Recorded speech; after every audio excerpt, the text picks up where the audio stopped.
皆さんこんにちは。ザ京都のゆうごです。今日は四条烏丸に今来てます。もうすごい、もう京都のビジネスの中心地です。で、なんで四条烏丸にいるかというとですね、この近くに、六角堂っていう、お寺か神社かわかんないですけどありまして、お寺かな。で、その六角堂に桜が咲いてるんですね。で、桜といえばちょっといろんなところで調べていただいたら分かるんですけど、まだつぼみがね多くて開花してるところも少ないと思われがちなんですけど、実は六角堂の桜は現在ほぼ満開でございます。ということで、六角堂に行こうと思ったんですけど、実は、その六角堂の桜が多分しだれ桜なんですけどね、しだれ桜って普通の、ジャパニーズの日本のメインのね桜、ソメイヨシノだと思うんですけど、ソメイヨシノに比べてめちゃくちゃ咲くんが早いんですよ。だいたい1週間10日ぐらい咲くんが早くて、でしだれ桜がね、六角堂のしだれ桜が咲いてるんやったら、もしかしたら他のとこのしだれ桜も咲いてるんちゃうかなと思って、であれば今日はねこの動画1本の中にそのしだれ桜の、観光地をね何か所か回って、それも全部ギュッと詰め込んじゃおうというふうに思って今日の動画を撮影しています。で、ということで、計画的にはまず六角堂行って、でその後、丸山公園行って、でその丸山公園のしだれ桜も咲いてるらしくて、しかもなんか丸山公園に関しては昨日の昼は確かねまだつぼみやったんですよ。それがなんか結構もう夜に咲いてライトアップされてるみたいで、今日はお昼に行くんでライトアップはされてないと思うんですけど、丸山公園のしだれ桜ね、一発目が六角堂で、2個目が丸山公園で、最後に城南宮とか、城南宮じゃないわ、郷土御所行けたらいいかなと思ってます。で、なんで今日の動画は、この動画は結構長尺になると思います。いつもね動画出すときはそのスポットごとに一本一本動画出してるんですけど、この動画は、そのスポットごとに動画を出すんじゃなくて、今日ね3月26日なんですけど、3月26日に桜の見頃を迎えている名所3カ所を回る動画にしたいと思います。もしかしたら途中でね咲いてる場所があったら、そこも寄ったりして4カ所5カ所になるかもしれないんですけど、ひとまず今のところ、今3月26日の朝10時なんですけど、ひとまず今のところは、そんな感じの構成を予定しております。で、六角堂は四条烏丸からですね、地下鉄四条烏丸駅、地下鉄四条駅阪急烏丸駅かなからだいたい歩いて、5分ぐらいですかね、5分ぐらいで行けるんで、結構烏丸近辺に泊まる人も、京都に観光来て烏丸近辺に泊まる人も多いと思いますから、ホテルから歩いて行ける桜の名所ということで、このね歩いてるところも見ながらね、こういうところを歩くんだなと、こういうルートで歩くんだなというふうに見ながら、動画を見てっていただければなと思います。で、ザ京都チャンネルを初めて、見ていただいた方のために、軽くザ京都チャンネルを説明するとですね、ザ京都チャンネルはもうほぼほぼ映像を編集しません。入れてカットぐらい、色味の調整もしないので、結構ねいろんなインフルエンサーさん動画見てるとですね、すごく綺麗に撮ってらっしゃって、おそらく撮影技術がすごいんでしょうけど、すごい綺麗に、まずこのファミリーマートでねファミリーマート、ファミリーマートが目印で曲がります。で、僕のチャンネルの話に戻るんですけど、僕のチャンネルはですね、本当に編集をほぼほぼしないので、この映像で見たまま、そのままの、現地に来ていただけると、そのままの桜が見れます。もう全く編集しないので、そういうのもだから今チャンネル名をね、ザ・リアル京都にしようかと悩んでるんですよね。という話をしていると六角堂に着きました。結構近いでしょ。もう歩いて3分ぐらいしか歩いてないんじゃないかなと思うんですけど、僕歩くんちょっと早いんで、皆さん普通の方だと5分ぐらいかかるんかなと思います。もう早速、もうこの門がね、めちゃくちゃすごい。なんかもう結構僕桜とかも好きなんですけど、これね、ほんまに何年前のシールみたいな、これすごないですか？何年前のシールなんやろこれ。すごい。ほんまに。ねえ。お、やっぱ咲いてますよ。いやもうそもそも見てください。これ柳の木やったかな。なんだったかな。ちょっと忘れた。分かる方コメントに書いてください。そしてその後ろにはですね、見てください。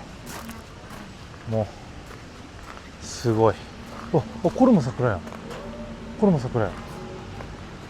ほら、しだれ桜っていうのはですね、こうやって下に向いてるんですね。この枝がこうやって下に向いてます。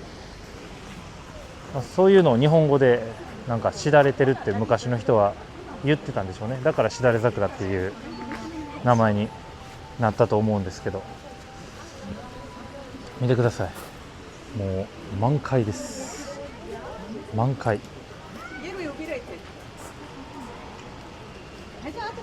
めちゃくちゃ綺麗。めちゃくちゃ綺麗ですよ。ほんまに。もうほぼ満開です。ここちょっとね、まだ咲いてないつぼみとかもあるんですけど、満開や。すごい。ほんま綺麗や。六角堂の桜はね、本当に早咲きなんですよね。お、鳩がつついてる。鳩が。僕鳩苦手なんですよね。ちょっとほんまねえ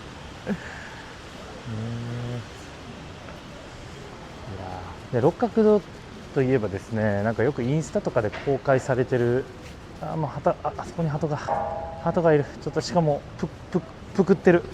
ちょっと太ってる。ちょっと鳩苦手やからちょっと避けて。六角堂といえばこのよく SNS で共有されてるのはですね、このお地蔵様の上にこうやって桜がねかかってるのがすごい共有されてます。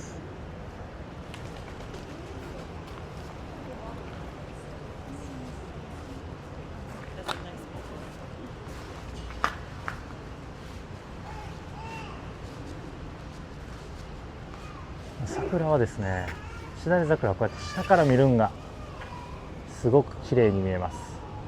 映像として収めるときも下から撮るんが一番いいですね。すごい綺麗。ちょっとやっぱりなんかそのソメイヨシノに比べて、これ見ていただいたら分かると思うんですけど、ちょっと葉っぱの形が違いますよね。こういうのがね、しだれ桜の特徴なのかなと思います。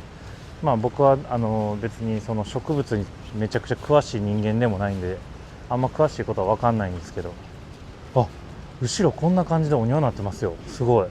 うわ、めっちゃビジュアルやばないですか。この角度の映像やば。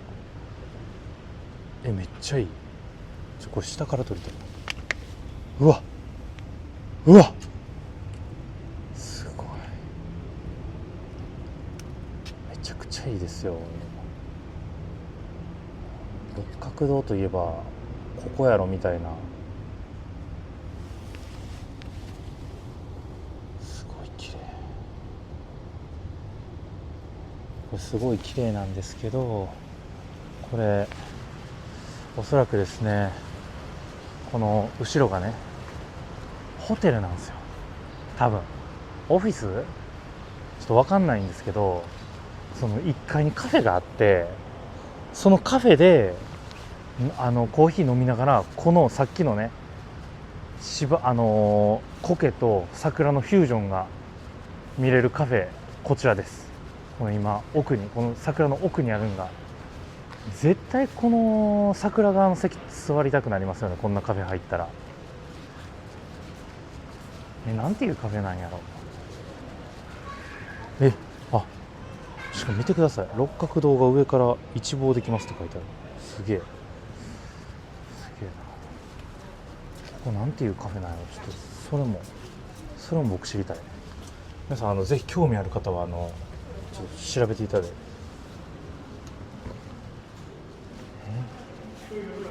ここはちょっと皆さんあんまり大きな声出せないんですけど、これは皆さん、なんかその特別なカフェじゃなかったです。我らがスターバックスコーヒー。うわ、こんな場所にスターバックスのコーヒーのお店持っちゃって、そらもう見てください。ちょっとこのスターバックスに入れないんでね、うわ、こっちを見えるかな、このあの奥の席から。ちょっとすごいぞ、すごい。いや、これは分かった。六角堂の桜は外から見るのもいいんですけど、スタバから見るのめっちゃいいと思います。これがほら、やば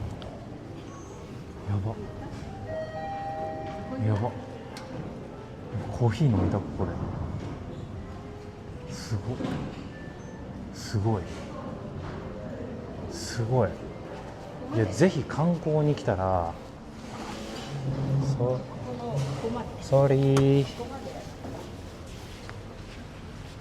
ぜひ観光に来たら皆さんこのスターバックスに来てください。これ何店やろ、スターバックス何店やろ。皆さんちょっと桜を見て待っててください。僕は今調べます。じゃあそこら辺までここのスターバックスは京都烏丸六角店です。スターバックスコーヒー。はい、これ京都、これ京都烏丸六角店。これ URL 概要欄に貼っときますわ。六角堂の桜は一旦ここで、この六角堂にね参拝していただいて、お賽銭とかしていただいた後に、こう桜見るじゃないですか。こうね、桜見て、最後スターバックスで歩き疲れた足を休ませてあげる。これが六角堂の最強の桜のプランですよ。めっちゃいいやん。いや、めちゃくちゃいいわ、これ。めちゃくちゃいいよ。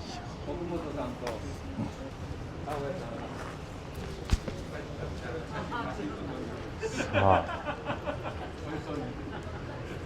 皆さんいかがでしょうか。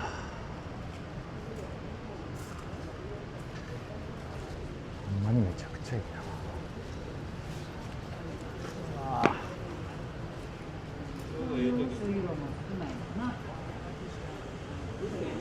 最高や、ほんまに。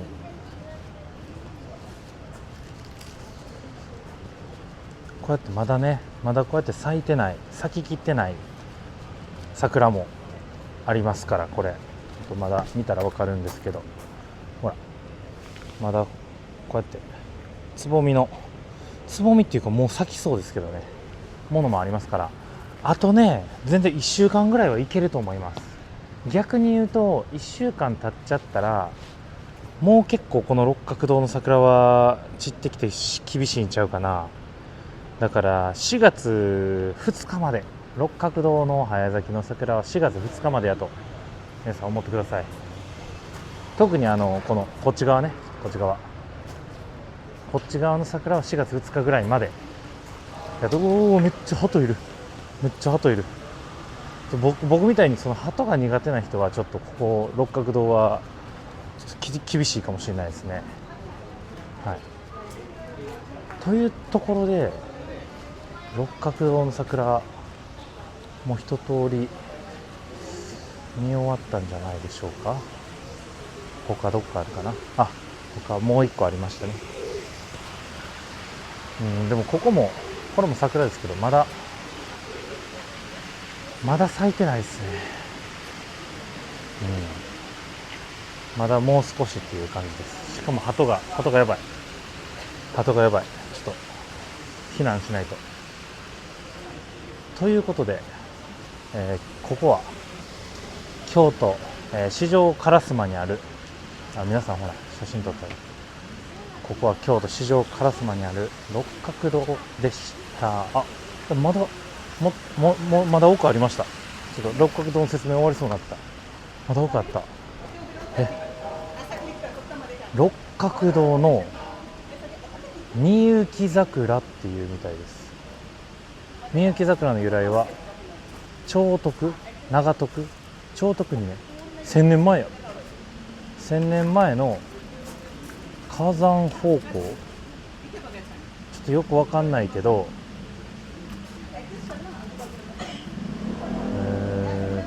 なんかよくわからへんけど1000年前ぐらいにめっちゃ偉い人がなんか詩を書かはって、その詩の中になんかみゆきっていう名前が入ってて、でそれでみゆき桜っていう名前になったらしいです。京都あるあるなんですけど、なんかそのめちゃくちゃ偉い人が木に名前つけるみたいな、よくあるやつですね。これもまだもうね、白いの出てきてるんでもうすぐでしょうけどね。この桜は全然2週間後ぐらいでもいけそう。しかもここは鳩いません。めちゃくちゃいい。なんかちょっと品種が違う気しますけど、これ何なんですかね。どうなの、同じなのかな、品種は。なんかちょっと色が違う気する。こっちは白いんですけど、こっちはちょっとピンクな気がします。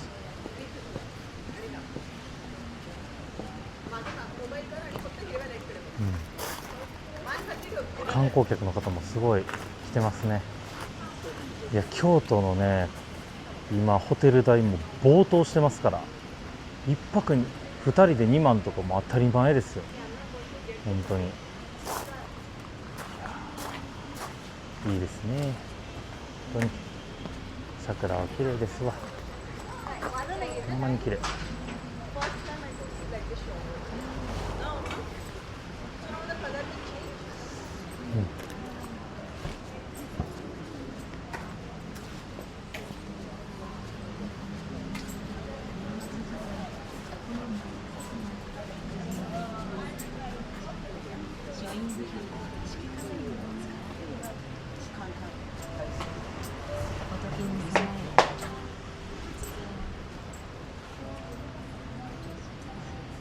これもいいですよね。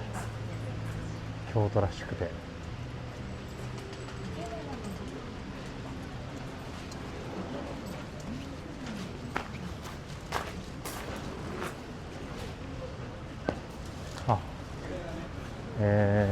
ここの開門時間は午前6時。これ結構朝早くからやってるから、その朝早くからもう丸1日使って観光したい人はここいいかもしれないです。午前6時から午後5時までみたいです。逆にちょっと午後5時で閉まるん早いんで、ちょっとそこは気をつけた方がいいかもしれないですね。ということで、こちら六角堂でした。いや、もう六角堂の説明だけで20分経ってる。20分ということで、次はですね、丸山公園の方に行きたいと思います。丸山公園行く途中に、なんか桜が1個か2個か見つかったらいいなと思うんですけど、見つからなかったら、次は丸山公園の周辺、京都河原町駅ぐらいから撮ろうと思ってるんで、そこからスタートすると思います。ということで皆さん、次の場所でお会いしましょう。いやー、カメラ止めて河原町からスタートしようかなと思ったんですけど、なんかね、今のこの町、要は京都の中心地にね、すごい人が多いんで、そういうのもなんか映しながら喋りながら丸山公園を目指したら、それはそれで面白いんちゃうかなと思ったんで、カメラを回すことにします。でなんかその行ってる最中に結構僕おすすめのご飯屋さんとかいろいろ知ってるんで、なんかそういうところもちょっと紹介しながらね行けたらなと思います。なんせ途中には丸山公園、六角堂から丸山公園に行く途中には錦市場と、新京極商店街とか、四条河原町とか結構そういう繁華街通るんで、そういうところの今午前10時半ぐらいですけど、そういうところの人手状況とかもちょっと見ていただけたらいいんちゃうかなと思います。いやもうおそらくね、今ほんまに観光客の方もめちゃくちゃに増えてるんで、錦市場とかも歩けへんちゃうかなって思います。今午前10時半、結構ねやっぱ観光地ってその朝早く行った方が空いてていいんですけど、多分ね錦市場はこの桜の時期はほんまに人えぐいと思うんで、多分歩けへんなっちゃうかなと、そういうのも含めてちょっと見ていただけたらなと思ってます。ということで桜の丸山公園に到達するまでちょっと僕の雑談にお付き合いいただきながら、今の京都のリアルをお届けしていけたらなと思います。このサラダ屋さんめっちゃ美味しいらしいんですよね。ちょっと僕も詳しく分かんないんですけど、マールデリなんかねめちゃくちゃおしゃれなサラダ屋さんで、結構女子に人気らしいです。そうだ、ここの、僕ね未だにここのお店がなんて漢字読むんかわかんないんですけど、熊本総合飲食店、ここもめちゃくちゃうまいです。ここのランチなんと1000円で唐揚げ食べ放題なんですよ。で僕も29歳育ち盛りの男の子なんで、そういう子にね対してもほんまにめちゃくちゃありがたい。もうよく食べるんですよ僕。もう身長184あるんで、ほんまにねよく食べるんで、やっぱそういう食べ放題の飲食店すごい助かる。なんで僕はよくあそこに行ってます。でここは、四条烏丸の、大丸の裏です。四条烏丸の大丸、四条通りから抜けていただいたらここの通りに出てくるんですけど、なんで僕はこの通り通ってるかというとですね、この通りから錦市場に入れるんですよ。皆さん前にあるの見えますかね、錦市場。ただこの通りすごい細くて1車線しかないのにめちゃくちゃに車が飛ばしてくるんで気をつけてください。タクシーとかもすごい多いんでね。あとなんかタクシーで錦市場までお願いしますって言うと大体これ今の前のタクシーみたいな感じでここで降ろされるんですけど、結構ねタクシー運転手さんちょっとかわいそうやなっていつも思ってます。ここから抜けるのすごい大変なんで、まだ午前中やからいいんですけど、お昼とかになってくるとね人めっちゃ増えてきてちょっちょっとね抜けるの大変になるんで、できれば市場通りとかで降りて歩いてあげてくれるとタクシーの運転手さんは助かると思います。という話をしていたら錦市場に着きました。時間は現在10時半ぐらいです。でも結構空いてる。10時半やからかな。結構空いてる。今10時31分ぴったり。やっぱその10時半ってまだ開いてないお店結構あるんですよね。なんか開いてる店と開いてない店がなんか半分半分ぐらい、いや開いてない店が3割ぐらいで開いてる店が7割ぐらいかな。やっぱ12時超えてくるとしっかり全部開き始めると思うんですけど、10時半ですからね、まだやっぱりまだまだ開いてないお店も多いです。10時半現在は普通に歩けへんっていうことはないですね。なんならむしろ歩きやすい。しかもこうやって上に屋根もありますから雨の日も来れるし、日光も直射日光も入ってこないんですごい涼しい。そう涼しいっていう話で言うと、京都今気温が24度とかなんですよ。やばないですか。24度。もう僕 T シャツで歩いてますよ今。ほんまに夜中の最低気温が13度とかなんで、僕の今の服装は T シャツにちょっと羽織物をカバンに入れてるみたいな、そんな感じです。もう結構ね、外国人もほらT シャツで歩いてる人結構いますよ。いやでもようやくね暖かくなってきましたから嬉しい。本当にもう歩きがいのある気温になってきました。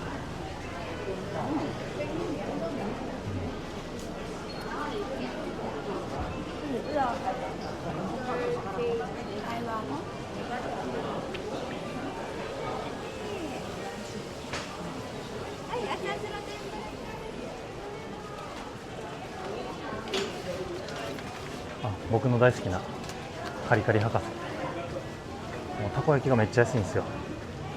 ほんまにちょっと歩きづらくなってきたぞ。いやでもみんな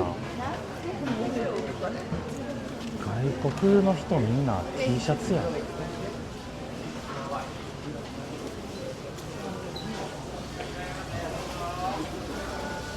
ょっと今これでもほんまにダウンとか着てるとめっちゃ暑いっすわ。ほんまにね、全然寒ないっすよ。しかもこの気温も結構続くというか、もう多分寒くはならないんで、4月上旬とかに観光に来る予定の人もほんまに T シャツに羽織もんぐらいで全然いいんちゃうかなと思います。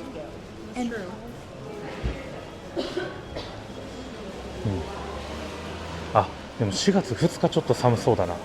4月2日最高気温17度です。でも逆に言うとそれが一番下なんで、本当にでも寒い時は羽織もん羽織ってたらいいと思いますんで、子供も風の子って言いますから、若い人は T シャツに羽織もんぐらいでいいんちゃうかなと思います。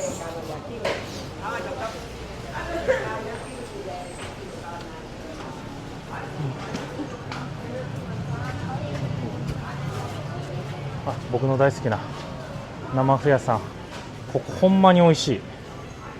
ほんまに美味しい。しかもこうやってね、もう買ってすぐ食べれる生麩も売ってくれてますから、4本で5本で750円、めっちゃ安いですよ。もうここのよもぎ麩とかほんまに美味しいですから、これはお土産とかにもいいと思いますよ。ちょっと賞味期限がどんぐらいかわかんないですけど、賞味期限どんぐらいなんやろ。賞賞味期限がでも賞味期限5月2日で、保存方法は10度以下なので、ちょっとまあ持ち運びはしづらいですね。ちょっと要冷蔵みたいな感じってことやと思うんで、どうなんやろ分かんないですけど、まあ、これから暖かくなっていきますからね、10度超えますから、冬場やったら全然常温っていうか、外の気温で持ち歩けたと思うんですけど、もしかすると持ち歩くのにクーラーボックスとかいるかもしれない。でもほんまにお餅みたいでめちゃくちゃ美味しい、ぜひ京都のお土産に悩んでる方がいらっしゃったら、生麩屋さんでお麩を買ってください。という話をしてると錦市場を抜けました。今日の動画本当にこれもう多分2時間ぐらいになりそうな気するんですよね。無駄な部分が多いと思うんですけど、これが今の京都のリアルです。もういい部分だけカットしていい部分だけ見せるのではなく、こういうね、なんか一見いらなそうに見える部分も映してます。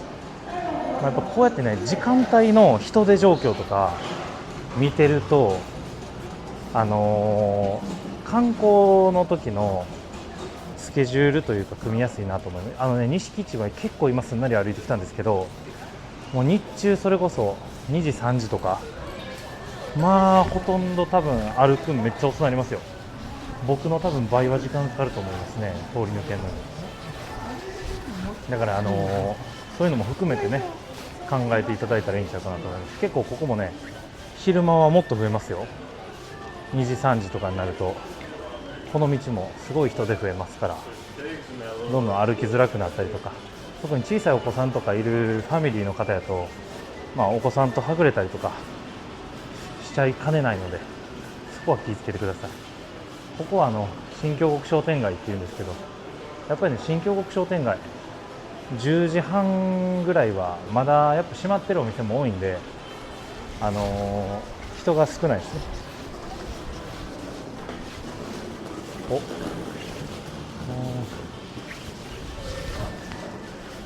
僕は新京極商店街このまま抜けるんじゃなくて、こっちの道が好きです。なんか良くないですか？この建物とかマジでいつできたんみたいな感じじゃないですか、ほんまに。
いいな、ここ良くないですか？この雰囲気、この木があって京都らしいですよね。しかもこの道とかもすごい京都らしい。これは柳小路通りっていうみたいです。書いてある途中に柳小路って、なんか結構常連さんとかが多い、なんか足しげく通う飲食店みたいなのが結構あるんです。僕あの辺であんま飲まないんでちょっと分かんない。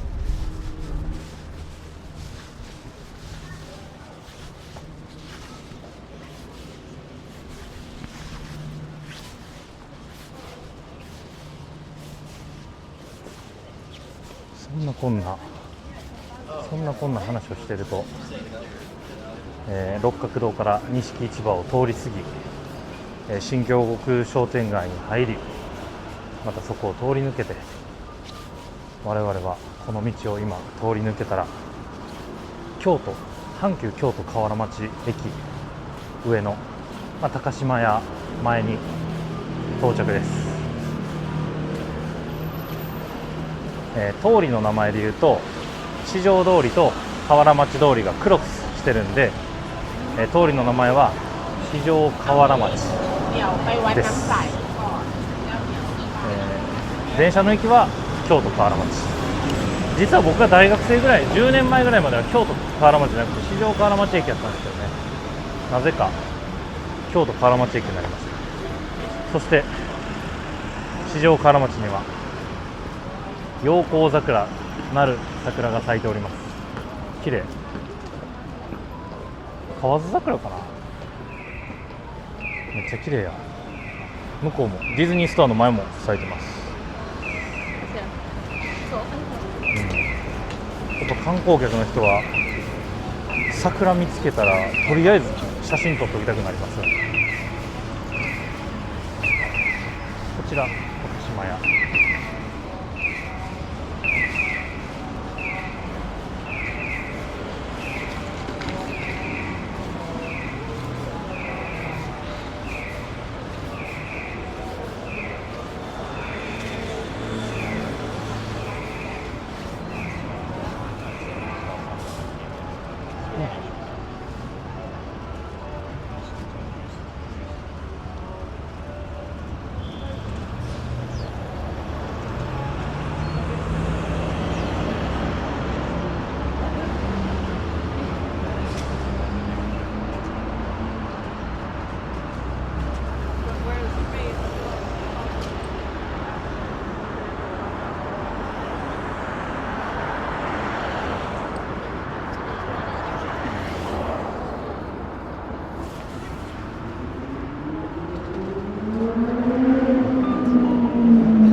これはエディオンなんですけど、このエディオンの上にはフードホールがあります。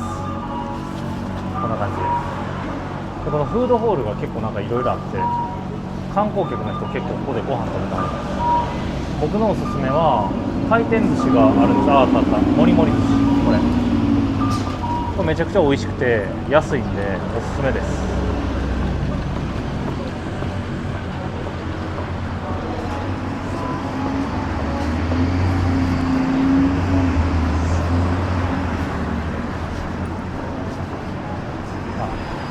現在四条河原町から、祇園に向かって歩いています。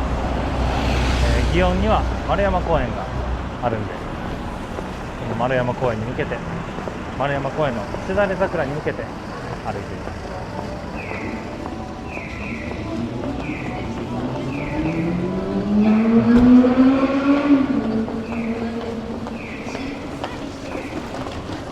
す。さあ、この四条河原町にはですね、高瀬川っていう川が流れておりまして、その高瀬川にもソメイヨシノがたくさん植えられています。こっちのね、木、信号の後ろの木とか、こっちの木とか、全部桜です。全部桜だから、もうこの辺一帯はほんまに真っ白になりますよ。ピンク、そう、桜でピンク色になります。で、これ高瀬川の桜の開花状況はですね、見てください。まだつぼみでございます。やはりソメイヨシノが咲くにはまだ早い。まだ早い。ただもう咲いてるよ。ほら咲いてる。うわ、ソメイヨシノ咲いてる。すごっ。ちょっと待って、咲いてるソメイヨシノ探します。咲いてるソメイヨシノ、ほらもう咲きそう。現在3月26日咲きそうです。こいつ見えますかね皆さん。この子咲きそうということは咲いてるやつがあってもおかしくない。咲いてないぞ、どこも。高瀬川、やはりあそこだけなんですかね。なんか発見、咲いてます。これはもう咲いていると言ってもいいでしょう。これは咲いてると言ってもいいんじゃないでしょうか。めちゃくちゃ綺麗や、めちゃくちゃ綺麗。もうね、これはあと3日ぐらいでめちゃくちゃ大きくなると思います。一通り咲いてくると思います、あと3日ぐらいで。はい、めちゃくちゃ綺麗やな、やっぱ桜、ほんま。で、この高瀬川、四条河原町から、南に、高瀬川を南に下ったところにですね、あるこのオープンなカフェ、これ僕がよく居座ってるカフェです。ここで動画編集をしている人がいたら多分それは僕です。このね、このカフェめちゃくちゃいいんですよ。グッドグッドノットバットっていうカフェ、なんかね、めっちゃ変わるんですよね。このコーヒーショップ、カフェ屋さんめっちゃ変わるんですよ。名前がオーナーが変わってるんか、なんか業態変更してるだけなんかわかんないですけど、ここはほんまにこのオープンなコーヒーの座席に座って桜を見ることができるんで、ぜひ皆さん見に行ってください。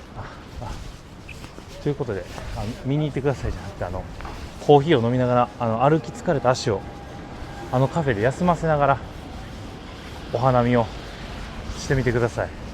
ほんまにおすすめです、カフェは。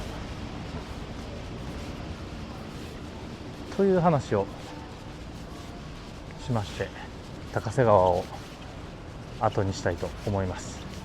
やっぱ高瀬川のソメイヨシノはまだつぼみですから、ちょっと咲いてもいないですからね。まだちょっともう少し先、本当に3日4日したらもう1回行きたいと思います。我らが目指すは丸山公園のしだれ桜、めちゃくちゃ綺麗ですから、ほんまに。ここから歩いて5分ぐらいですかね。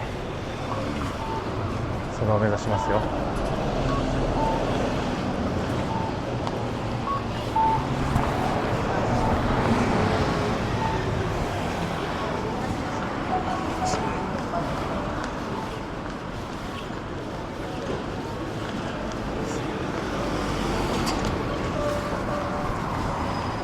暑いな、ほんま暑いわ。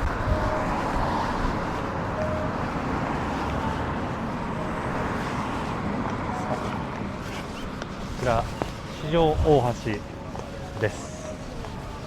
四条の橋なんですけど、あれかな、弁慶と牛若丸が戦ったんって四条大橋だった気がするんですけど、気のせいかな。そうめちゃくちゃ綺麗ですよ。ここもすごい川が、カモもいます、川に。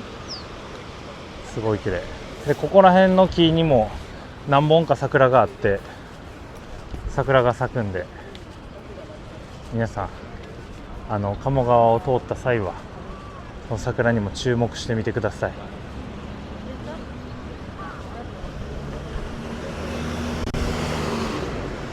さあ、この僕のちょうど対角線上にあるこのレストラン、レストラン菊水さんっていうレストランなんですけど、もう創業100年を超えるらしいです。なんかたまたまちょっといろんなご縁があって、このレストラン菊水の、社長さんとお会いしたんですけど、いや、なんかすごい歴史のあるお店で、かつ社長さんもすごい熱い方で、いいお店でした。結構ね、なんか料理すごいホテルのディナーみたいな感じなのにすごい安かったんで、ぜひぜひ行ってみてください。夏場はなんか屋上がビアガーデンになるのかな。夏場だけじゃないかもしれないですけど、そんな感じみたいです。いや別にあれですよ、レストラン菊水さんにお金はいただいてません。1円もお金いただいてなくて、僕はこの前ご飯食べに行ったんですけど、その時にたまたま社長さんに出くわしまして、本当にいいお店だったんで紹介させていただきました。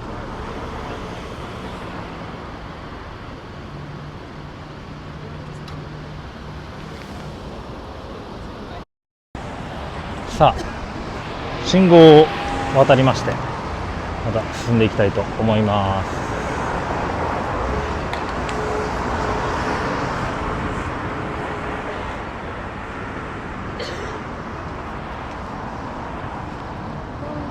お、知恩院もライトアップするみたいですね。見てください、これ知恩院入ってすぐの大きい階段ですよ。大階段です。プロジェクションマッピングやるみたいですよ。すごっ、かっこいい。これちょっとぜひ行きたいな。3月26日から、今日からだ。配管料800円。800円でライトアップ見れるのめっちゃいいっすよね。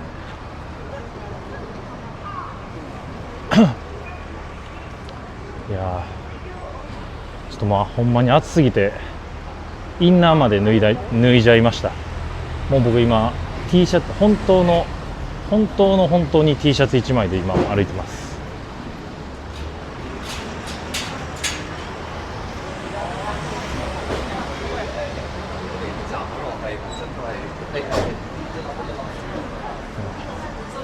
なんかこの時間やのに11時やのにすごいなんか人も車も多いですね。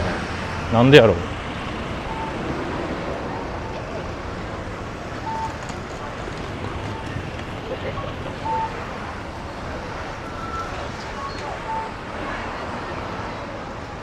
ちょっとせっかく祇園に来たんで一銭洋食に寄っていきたいと思います。夜って言うと前をちょっと素通りするだけなんですけど、一銭洋食のいいとこはほんまにめちゃくちゃ歴史が長いんですよね。京都に根ざしたすごい歴史のある飲食店で、なんかたった850円とかでなんかね美味しいご飯が食べれるんですよ。この物価高の時代にすごい安く料理を提供されてて、もうメニューも一つだけなんです。もうその一銭洋食のその一つのメニューだけで勝負してはるんですけど、もうね京都の観光名所化してて、京都に観光に来たら絶対に来はる外国人も結構多いです。ここです、一銭洋食。ほんまにすごい歴史のあるお店ですよ。ね、ちょっと人形が怖いですけどね。まだオープンしてへん。一銭洋食何時からやろ。12時からかな。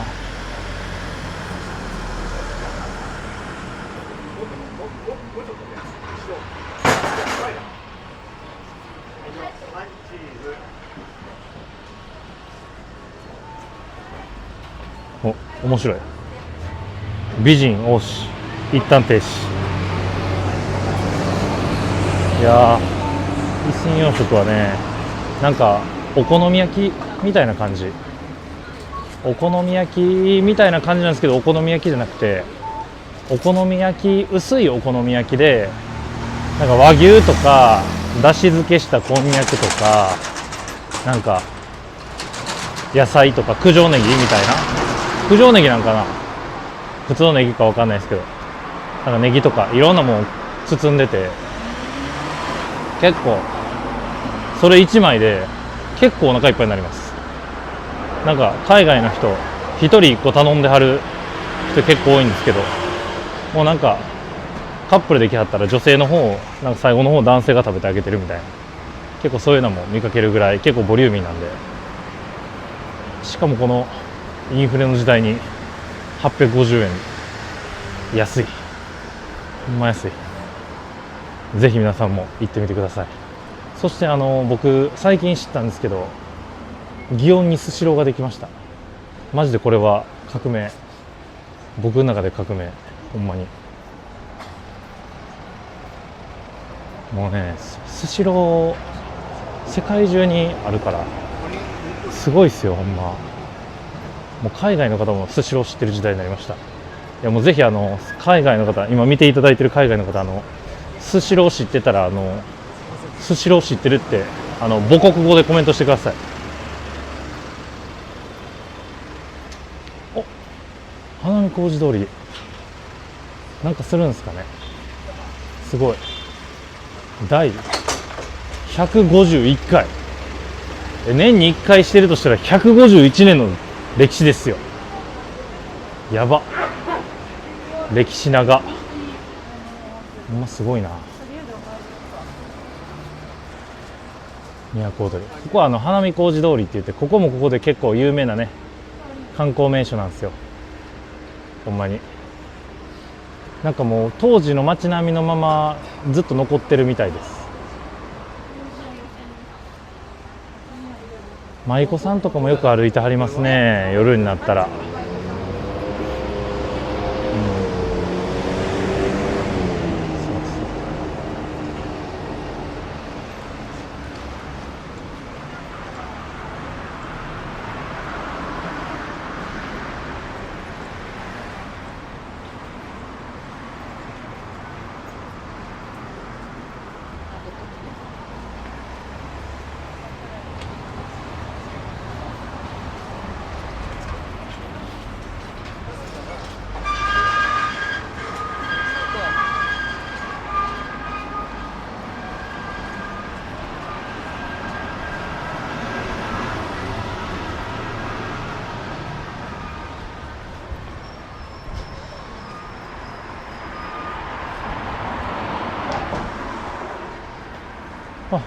アパホテルが改装してる。1階スタバなんですよね。よくここでも編集してたんですけど Wi-Fi が遅くてやめちゃいました。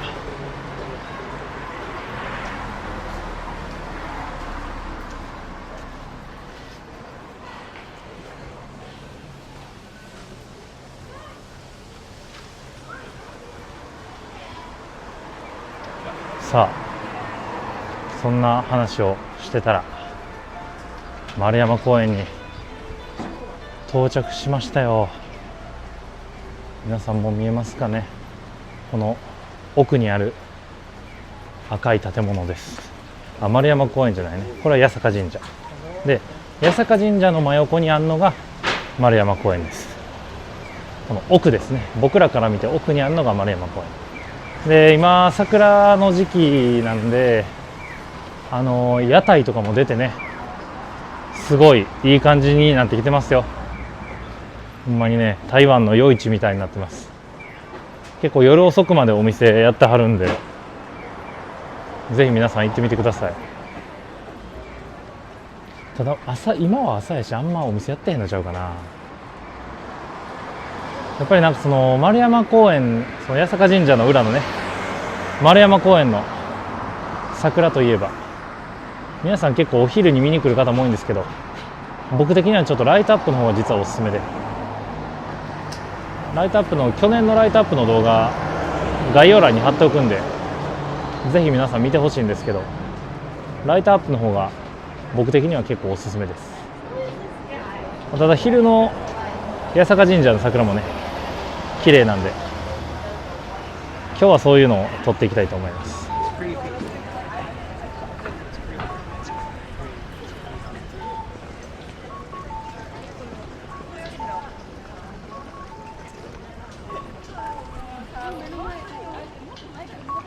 いや、六角堂から八坂神社まで結構歩いたな。40分ぐらい歩いた気する。ということで八坂神社です。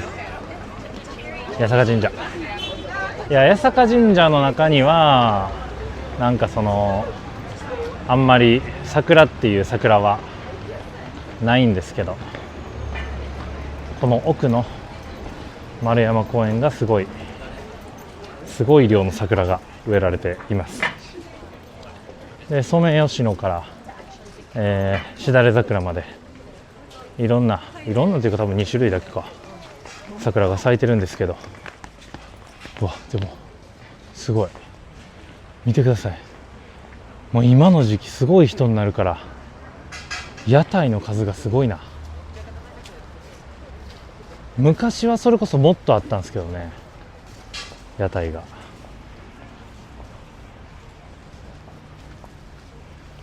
まあ今はやっぱ朝やし屋台やってないですね。屋台がやってる時間帯は結構夜中10時とか9時ぐらいまでやと思います。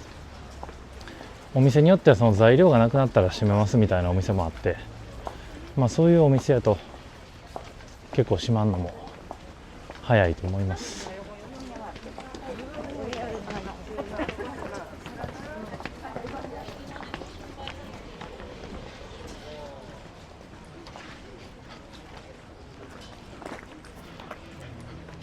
はあ、皆さん僕のザ京都のチャンネルの常連さんはここを見たことあると思います。節分祭の時に舞妓はんがお豆を投げてくれたところですね。あ、八坂神社の中の早咲きの桜も結構咲いてるな。ほら、あ、これ梅かな、ちょっとわかんないですけど、八重桜はちょっとまだ咲いてないですね。うわ、いいな。なんか海外の人が日本に旅行に来て海外の人同士で写真撮りやってます。多分観光客同士でね、写真撮ってくださいみたいな話して写真撮ってもらってるんでしょうね。いや、いいな、ほっこりするな。さあここから先が八坂神社から丸山公園に変わりました。今丸山公園に変わりましたけど、もう屋台すごい、ほんまにすごいなこれ。お、つぼみはめちゃくちゃ大きいけど、これソメイヨシノですね。ソメイヨシノつぼみ結構大きいはなってきてるんですけど、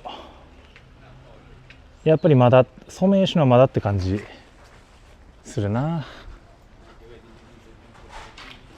はあ、うわ、仮設なんかできてる。すごっ。こんなんあったっけな、昔から。あったか、あったわ。本当にこの今ブルーシート引いてあったりとか赤い座席引いてあるところ、この辺はね、僕が就職をした2017年ぐらいはもう新卒で入社1年目の子はまずここの場所取りからさせられるという、入社1年目の最初の仕事がここの場所取りっていう、すごくて、ほんまにね、入社初日から早々にここにブルーシート引いて2日前ぐらいから場所取りしてあるんですよ。そういうのが昔はありました。ただ今はね、そういう会社はなんかブラック企業と言われたりとかいろいろするっていうのもあったんですけど、こうやって場所取りが禁止になっちゃったんで、そういうのはなくなりました。ライトアップはここ書いてある。ライトアップは3月25日から4月9日まで、かがり火が25日から4月2日までみたいです。かがり火ってあれですかね、なんか松明に火つけて、なんかそういうのがこの辺刺さってるんですよ、いろんなところに。それのことやと思うんですけど、それが4月2日。お、やっぱちょっとまずこっち打つか。これが京都一有名な八坂神社裏の丸山公園のしだれ桜です。こちら京都一有名です。でもなんかいろいろ見てるとまだかもしんないですね。よいしょ。ちょっと見てください。まだかもしれない。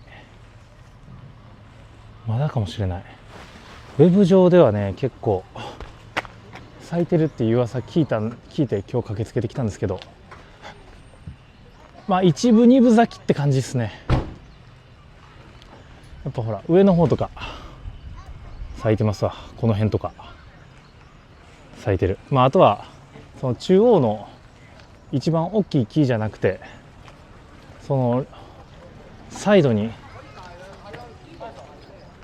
咲いてる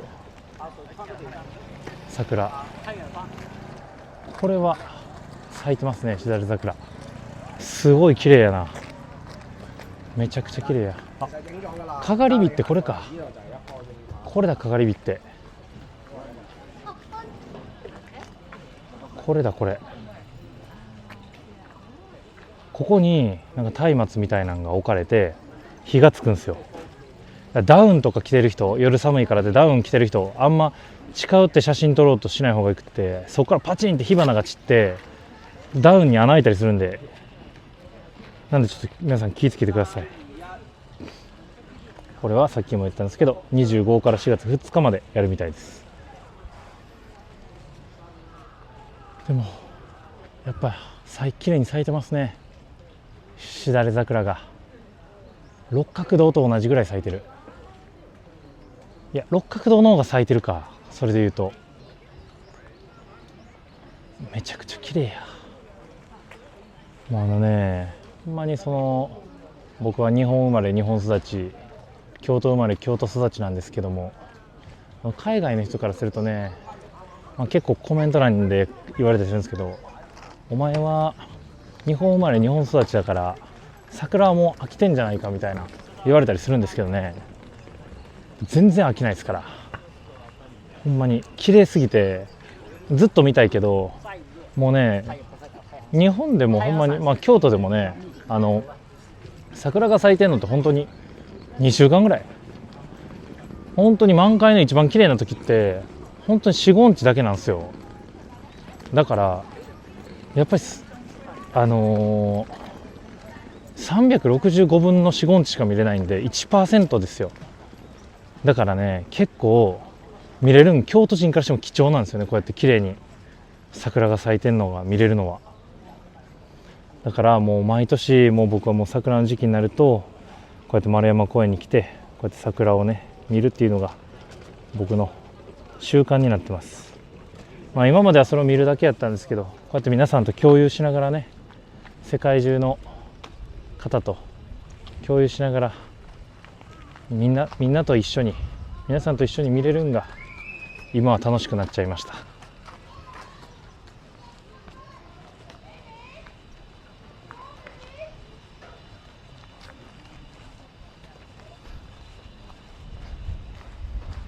お、こ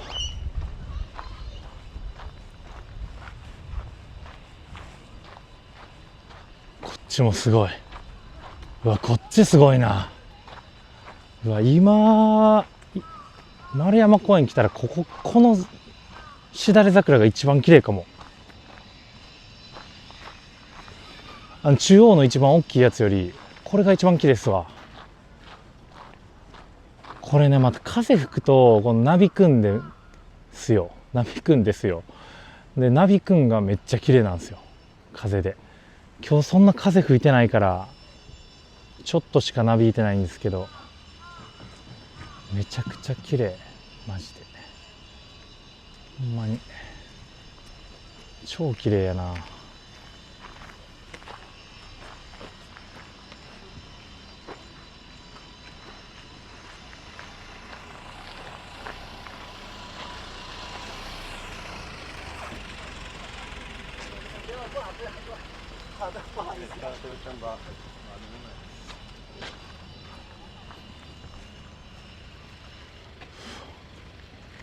綺麗すぎません？マジで。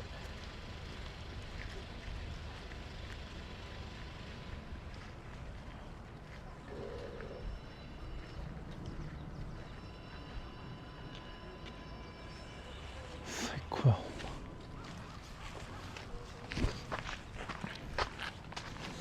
丸山公園は多分しだれ桜はこの辺りだけなんちゃうかな。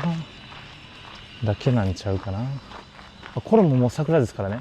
こいつも、その隣こいつも、もう全部桜ですから、この辺に咲いてんの。いやまあ全部じゃないですけど、なんでほんまのピーク、それこそ多分あと1週間後ぐらい、4月3日ぐらいはめちゃくちゃ綺麗になりますよ。この辺一帯が全部、もうどこ見渡しても桜が見えないところないと思います。絶対に視界に桜は入ってくる。はあ、もう咲きそうや。ほらめっちゃ綺麗。このもう緑のこのつぼみが頑張ってるのを見てるとのちょっと涙が出てくるな。この寒い冬を耐えて春になって頑張って咲いてくれる、僕たちのために咲いてくれる桜が本当に可愛いし好きやわ。ほんま。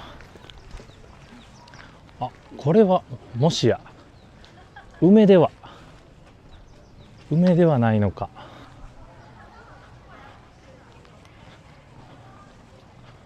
河津桜かな、どっちなんやろ。いまだにこの梅と桜の、あ、これ梅だ、多分これ多分梅です。よくご存知の方いたら、もしこうご存知の方いたらコメント欲しいんですけど、梅、いや梅じゃないかな。桜、いや梅っぽいけどな。でもこれも綺麗。やっぱりその僕の梅が開花した時の予想通り、梅と桜のフュージョンが見れるかもしれないですね。ちなみにこの辺の木もほとんどが桜です。今まだね全然咲けてないですけど、お、奥に一本発見、奥に一本発見。あ、こっちのしだれ桜はまだちょっと咲いてないな。これもしだれ桜なんですよね。この今目の前にある大きいやつ、これもしだれ桜なんですけど、ちょっとまだ咲いてないな。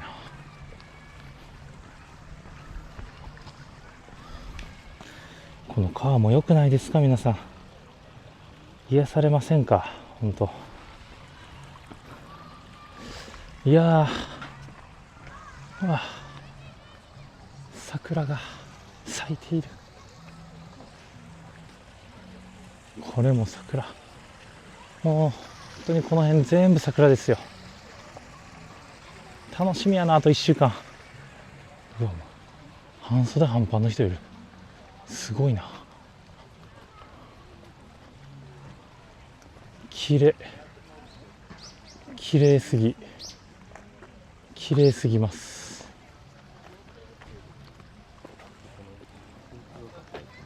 綺麗すぎるな。観光に来て着物を着てる外国人も綺麗や。めっちゃ美しいやん、めっちゃ綺麗や。もう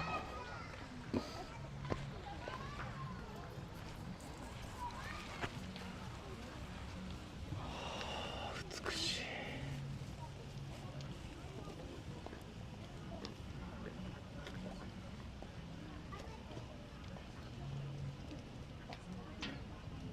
綺麗すぎる。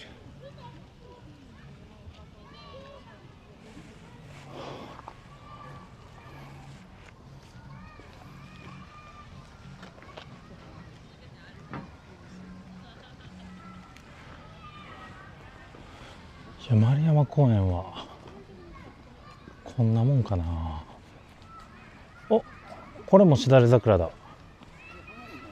これもまたつぼみが多いですけど一部咲いてますね。この桜はちょっともう高岡とか言ってるんですか。あっちに咲いてるやつある。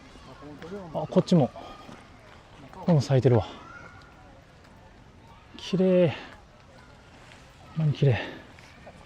こうやって今にも咲きそうなこのピンク色のつぼみも綺麗やし、こっち側も咲いてるやつも綺麗やし、もう感動しすぎてちょっと疲れてきた。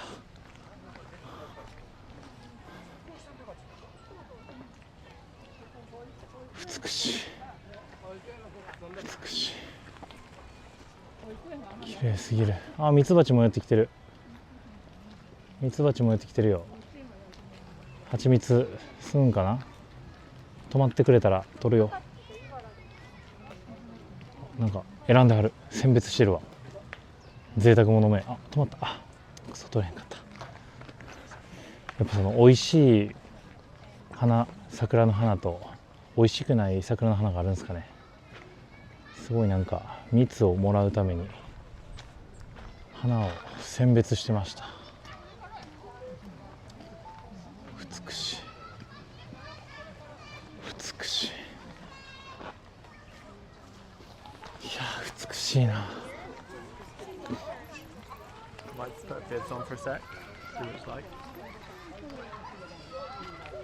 うん。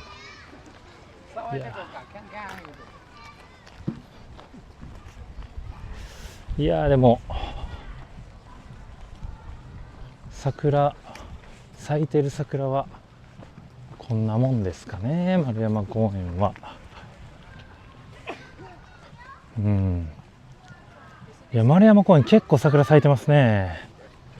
まだ本当にそのピークとは言えない感じで、まだあと、ここちょっと通ろうと思ったけど撮影したらちょっとやめよう。まだもう少し、ピークはもう少し先かなって感じですけど、1週間10日ぐらいですかね、先かなと思います。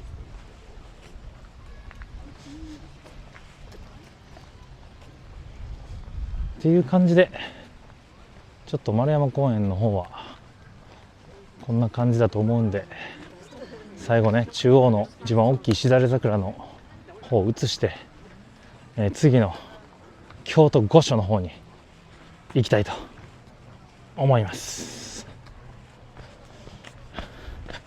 いや、京都御所まではちょっともう歩いていかないですよ。じゃあさすがにちょっとバス使います。その京都御所まで歩いて、その歩いてる部分まで動画にしたら、もうね、この動画多分もう4時間とか5時間の動画になっちゃうんで。あ、鯉や、鯉がいる。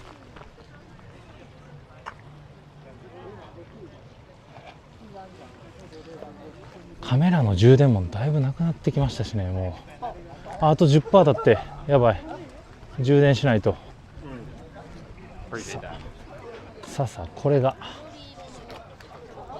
京都で一番有名な丸山公園のしだれ桜です。ということで、一旦ここでカメラを止めまして、次は京都御所に着いたところから動画をスタートしたいと思います。その間にちょっとカメラも充電しようっと。ということで、皆さん一旦バイバイ。ということで、ラストの京都御苑にやってきました。時刻は今12時6分12時6分、30分ぐらいかけて移動してきたんですけど、この後ろは京都が誇る名門校、名門大学、同志社大学ですね。隣は同志社女子大学で、ここが京都御苑になるんですけども、これが地図ですね。噂によるとこの辺に桜があるようです。で、多分梅がこの辺にあるはずなんで、この辺に梅があるはずなんで、それも今日は見れたらなと思ってます。ということで進んでいきましょう。いやー、めっちゃ撮影今日頑張ってる気がする。あ、この絵手跡の糸桜っていう桜があるらしいです。この絵手ってなんかかっこいいですよね、名前が。この絵手で、京都御苑の説明を軽くさせていただくとですね、京都御苑はもともとそのなんか貴族のなんか集落というか、貴族の集まる町やったみたいです。うわっ、ちょっと待って、そんなちょっと京都御苑の説明しようと思ってたらちょっと画面に映るこの桜よりももっと綺麗な桜見つけちゃいました。これもしだれ桜、糸桜っていうしだれ桜みたいです。いやこれも綺麗やな。まだちょっとつぼみがまだまだ目立ちますけど、これはあと2週間ぐらいは全然いけそうですね。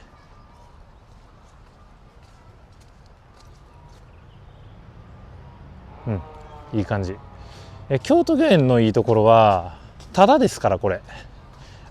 それでいうと今日行った六角堂も丸山公園も全部タダですけどね。いやここほど公園らしい公園はないんちゃいます？ブランコとか滑り台もありますから子供も楽しめますよ。いやこの桜も綺麗やな。綺麗や。でも皆さんもう驚きますよ。これよりももっと綺麗な桜今僕の左側にねあるんですよ。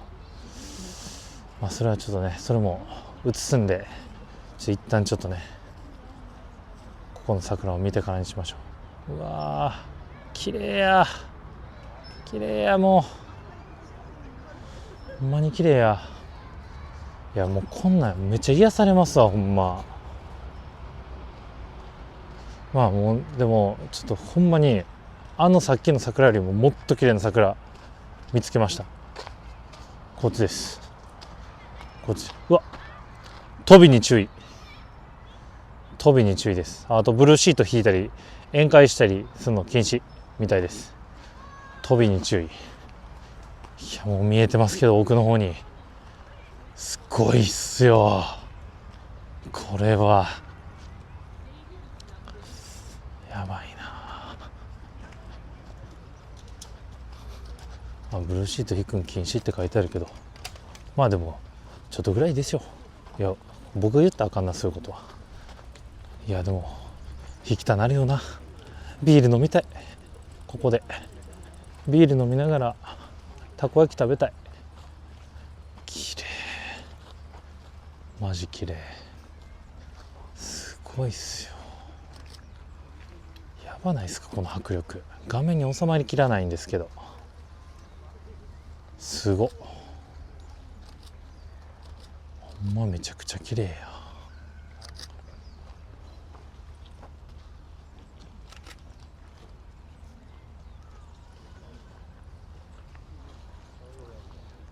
めっちゃ切れちゃいますか。美しい美しい。めちゃくちゃ綺麗やほんまに。めっちゃ写真撮りたなりますわほんま。うわ見てこの横のめっちゃ頑張って咲いてる桜やばかっこいい。こんな上切られてもまだ枝伸ばして綺麗に咲いてますよ。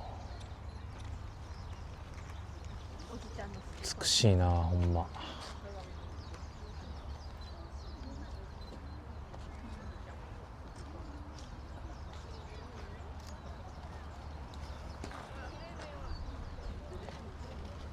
美しい。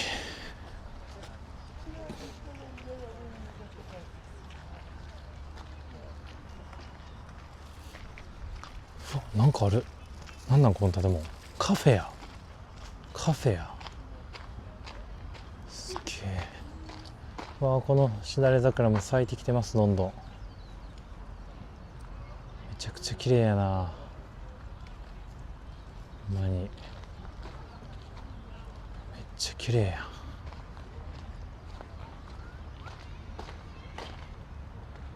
まだつぼみが目立ちますけど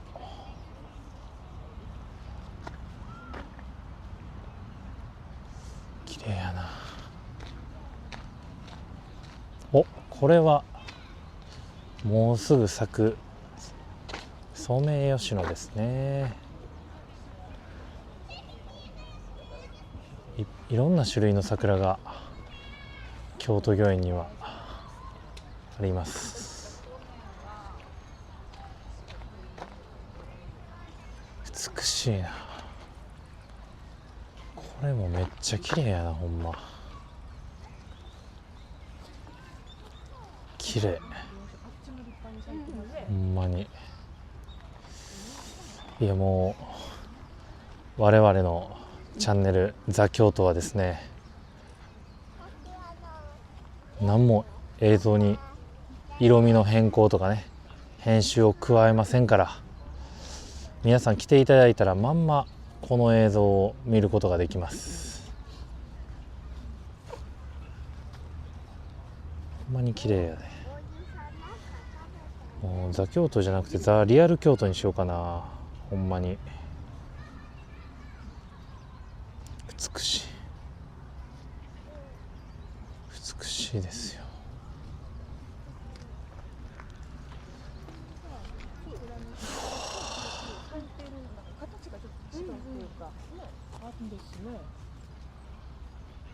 綺麗や。まだこうやってつぼみのやつもあります。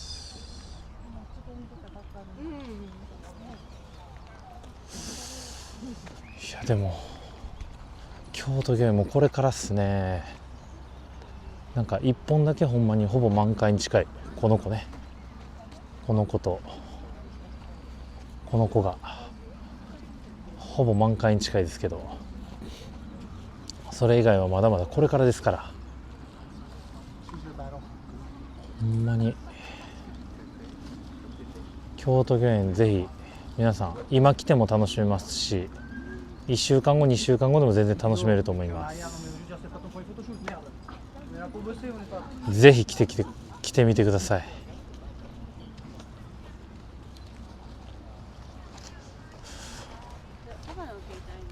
京都御苑しかも多分ここだけじゃないんでね、美しいところ。今日はもうそこも全て桜だけに限らず梅も含め全て映したいと思います。うわほんまこのカフェで桜見ながらコーヒー飲む最高やな。ちょっと濃いピンク色ですね。めっちゃ綺麗や。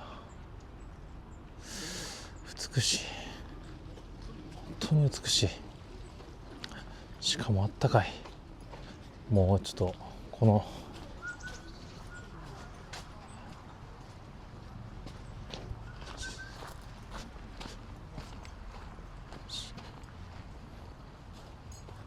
さあまあ糸桜はそんな感じにしまして、続いてちょっと梅の梅林をね探しに行きたいと思います。確かこっち。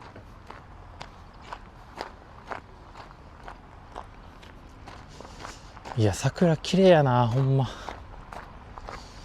ずっと見てられるわ。今が12時半で、でも皆さん見て分かるように全然人少ないですから、もう観光するには結構今もってこいの時間やと思いますよ。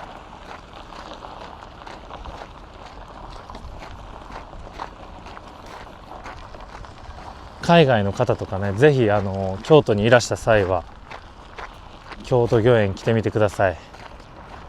そうそう、京都御苑の説明をちょっと軽くするとですね、貴族のなんか貴族が住んでる場所やったみたいですね、昔で。まだその一部が昔のまま残ってたりもします。昔結構この辺森やったみたいですよ。森の中になんか貴族たちの家が建っててみたいな感じ。ちょっと僕あんま詳しないんですけどね、説明しますとか言うといてなんなんですけど、これ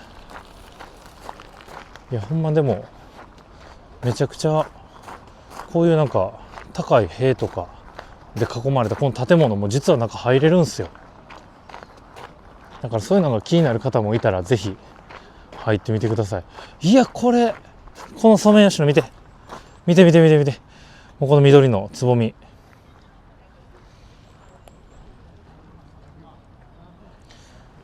もういつ咲いてもええでっていうぐらい準備万端やでもうって感じのこのコンディション。しかもみんななんか揃いに揃ってるタイミング、なんかつぼみの膨らみ具合が。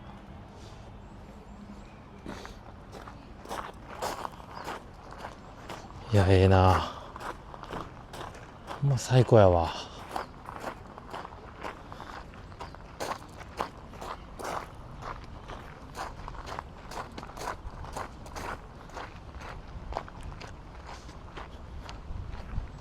お、やっぱみんな入ってってる中に見えますかね。この門から観光客の方々皆さん入られてます。いくらなんやろ。ちょっとなんかでもお金払ってたりする感じないですけどね。どうなんやろ。そう京都の人はね、この京都御苑のことを京都御所って言ったりするんですけど、本当は実はこの塀の向こう側の建物が京都御所と言います。だから京都御苑の中に京都御所があるみたいな感じですね。僕も小さい頃はここのことを、京都御苑のことを京都御所って言ってました。あ、やっぱり手荷物検査があるんですって。予約不要、入場無料。マジか。はい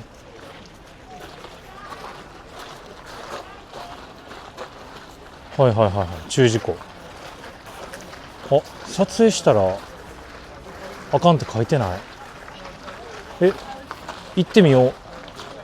僕ちょっと初めてかもしれへん。ちょっと手荷物検査あるし、ちょっと梅取ってからにしようかな。ちょっといや行こうこれ行こう。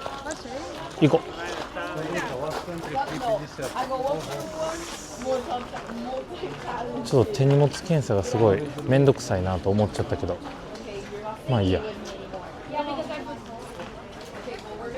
なんか持ったら入ったらあかんもんないよね。僕パソコン、モバイルバッテリー、充電器ぐらいなんですけど、あとスマホ、財布大丈夫かな。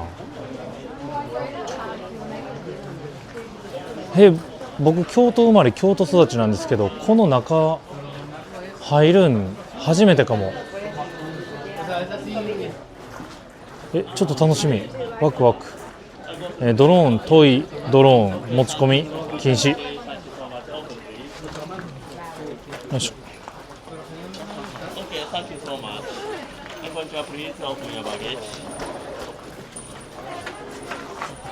カメラね。OK, thank you so much. OK. はい、こんにちは。OK, thank you so much. ありがとうございます。無事通過。怪しいものだという怪しいものではないということが証明されました。ありがとうございます。こういう入館証みたいなのが発行されます。うわ、すごっ。宮内庁職員によるガイドツア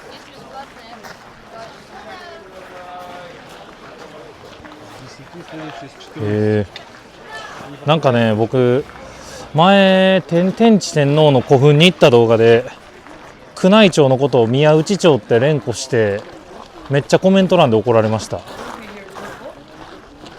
ちょっと日本人漢字にうるさいんで、ちょっと間違えないように勉強しないと。すごい、こうやっていろんな言語の冊子がありますよ。コリアン、チャイニーズ、スパニッシュ、フレンチ、イングリッシュ、日本語。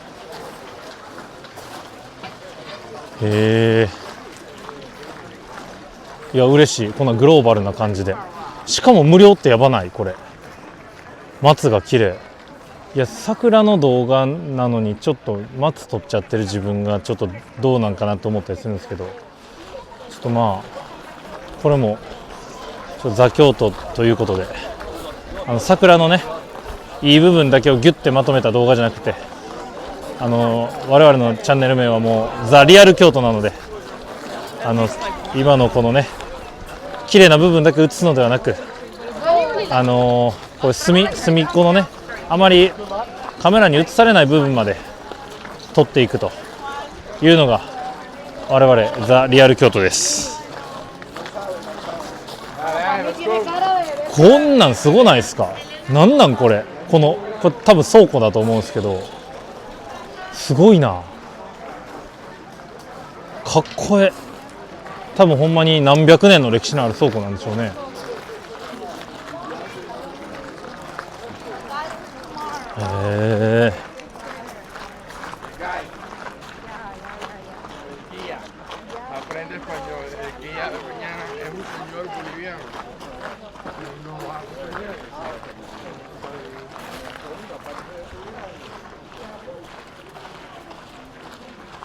へえ。京都御所の出来事が書いてあります。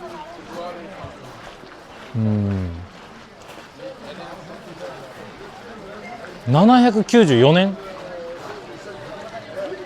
からあったんですかね。ということは1200年ぐらいの歴史があるってことや。マジかよ。奈良から京都に天皇のお家が移ってきた時に作られたみたいですね。でもそっから400年ぐらいの間に16回燃えてるらしいです。やば、ちょっと燃えすぎでしょ。燃えすぎ。こんなん燃やすなんて罰当たりな。うわ、立派なもんや。ほんまに立派やな。いやもうやばい。ちょっとスティーブ・ジョブズみたいな人いた。うわ立派、ほんまに立派。京都御所の案内図ある。京都御所の中に桜あんのかな。うわ、もしやあるやん。うわ、あるわ。入ってよかった。入ってよかった。でももう通り過ぎてるっぽい桜を。でもやっぱソメイヨシノなんや。ということはまだ咲いてないんですね。じゃあこの左近の桜っていうのをちょっと目指しましょう。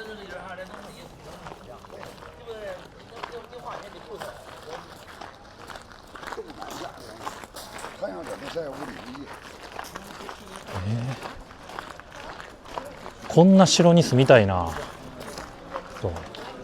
郵便局の人も届けんのめっちゃ大変やろな、こんなん。わーお、すげえ。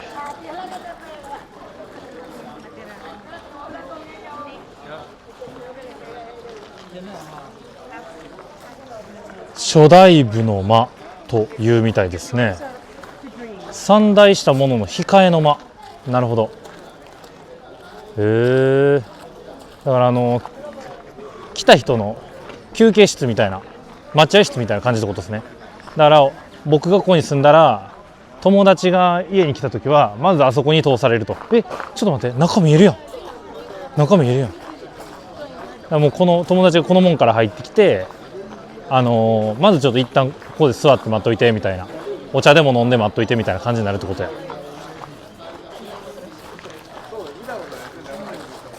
なんかこんな感じ。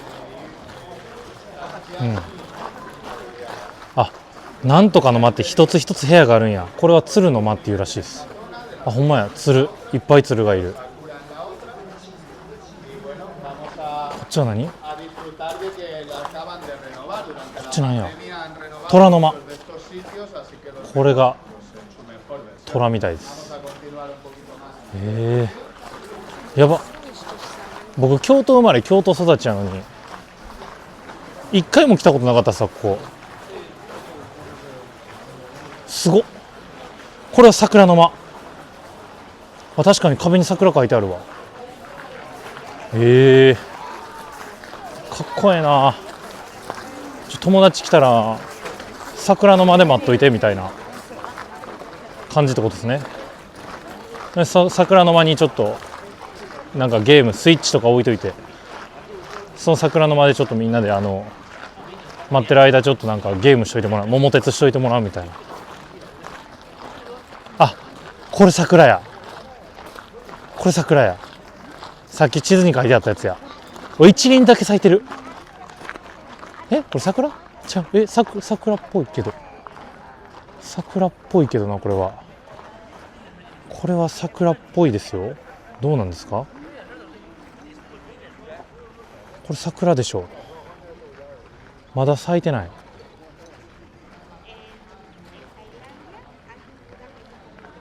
まだ咲いてないわ、これは。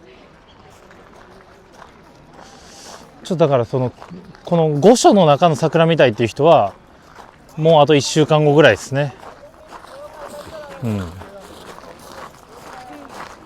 うわ、ここもすごいな。ここなんていう場所、ここは。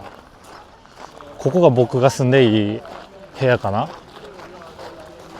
ちょっと桜の間で友達を待ってくれてる間に僕はここでちょっとお着替えして髪セットしたりして、ここから出てきた桜の間に友達を迎えに行くみたいな感じかな。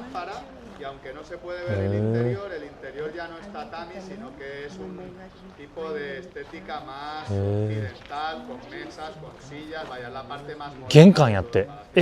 ちょっと待って、まだここ僕ん家じゃなかった。これ玄関ですって。玄関、これが玄関。めちゃくちゃでかいシューズケースあるみたいな感じってこと？やば、迫力やば。これが玄関。皆さん玄関何置いてます？靴とか鏡とか。靴鏡ぐらいじゃないですか。こんなでかい玄関いります？さすが天皇やな。すげえなマジで。で、ここが玄関で、この中が家かな。で、家から玄関に向かう感じ。月下門の中の、うわ、あれ桜や絶対。うわ、これが家やわ絶対。こっから出て玄関でちょっと下靴っていうかなんか普通の靴に履き替えて、桜の間で桃鉄してる友達を迎えに行く。そんな感じやろな、現代でここに住むとなると。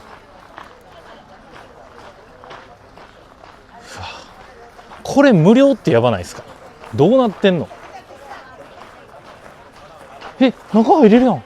中入ってある。ちょっと待って、気になる。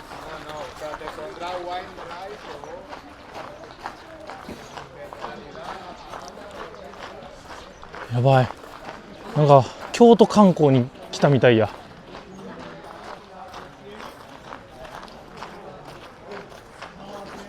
やっぱもうどこの門も立派やな、ほんま。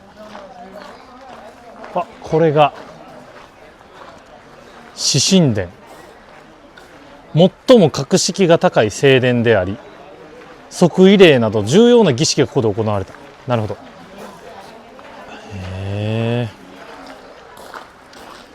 そっか。じゃあなんか家っていうよりなんかちゃうんかな、リビングみたいな感じ。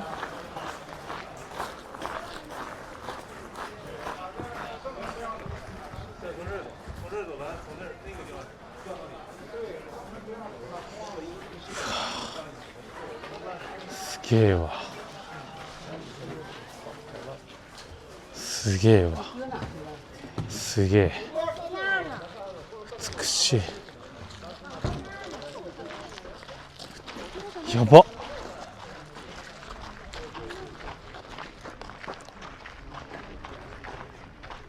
これが家。いや絶対家やな。この砂利のところでなんか儀式を行うんですよ。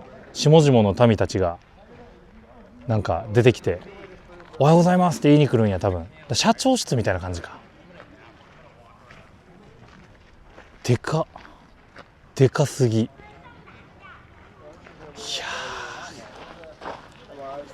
ー、ザ・京都チャンネル大きくなったらこういうところにちょっとでも意識寄付したいな。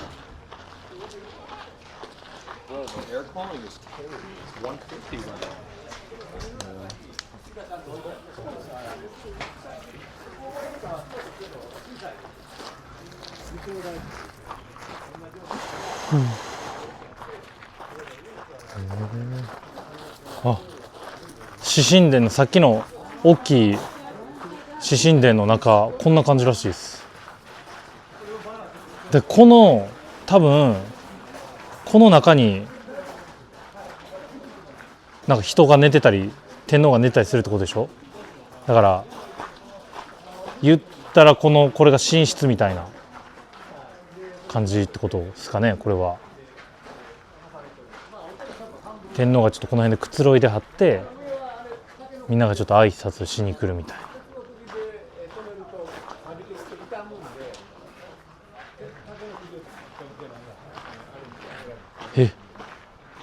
鉄の釘を使うと錆びるから滝の釘を使ってるみたいです。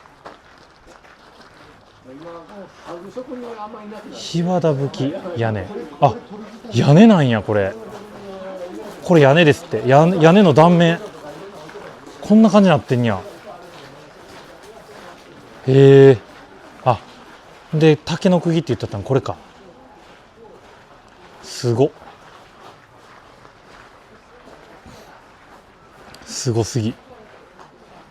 これが昔の屋根です。屋根の断面図です。やば、歴史詰まりすぎ。ここは何やろ。獅神殿の隣のこの建物は何なんやろな。なんかそのメイドさんの家政婦の部屋みたいな感じ。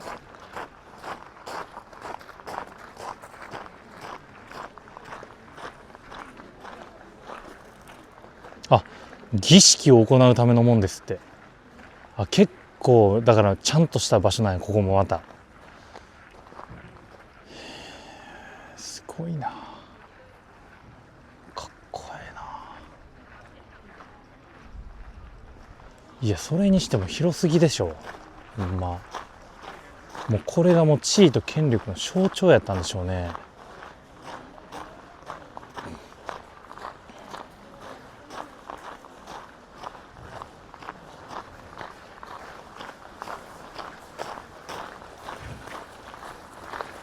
順路3左、その後順路4って書いてあるけどこっちや。まずは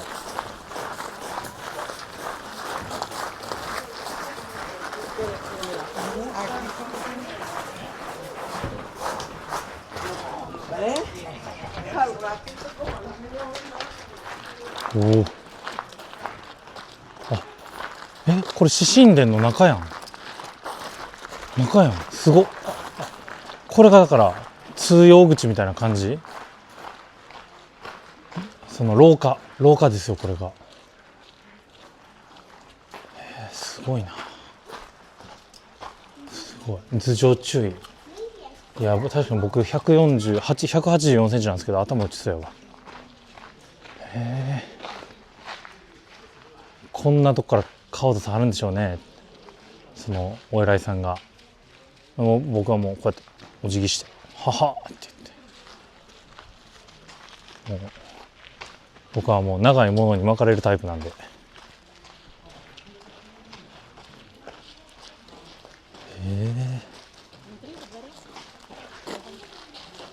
川竹ですって。嵐山の竹林の小道みたいな。こちら清涼殿というみたいです。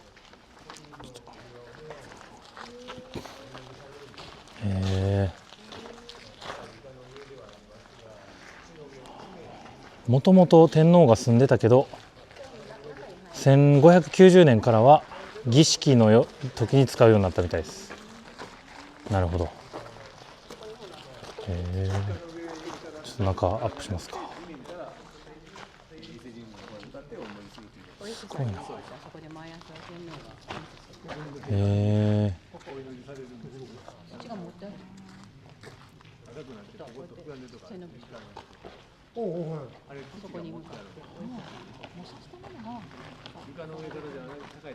デジタル複製とかちゃんと頑張ってはるみたいですよ。なんかこの建物の壁とかを後世に残すために。だからよく見たらあれですもんね、その壁になんかガラス取り付けてありますもん、外気に触れないように。多分ほんであれでしょうね、その空調管理とかもちゃんとされてるんでしょうね、カビとか生えないように。いやすごいよこれ。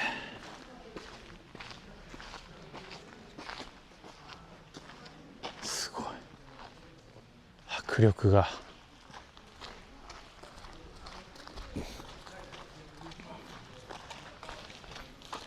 京都御所の中すごい動画になるな。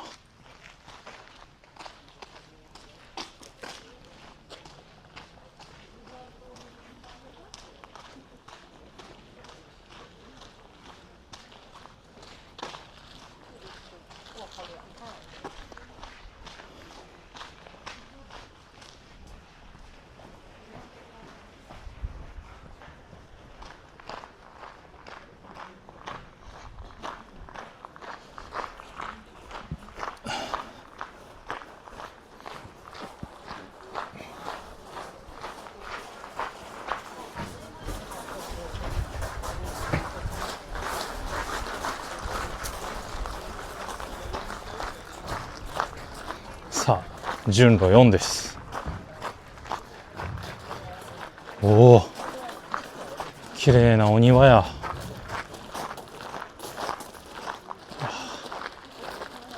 すごい。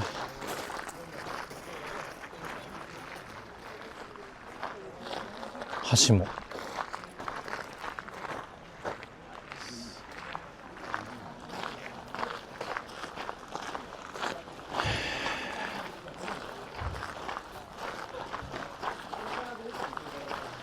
うわすごっ。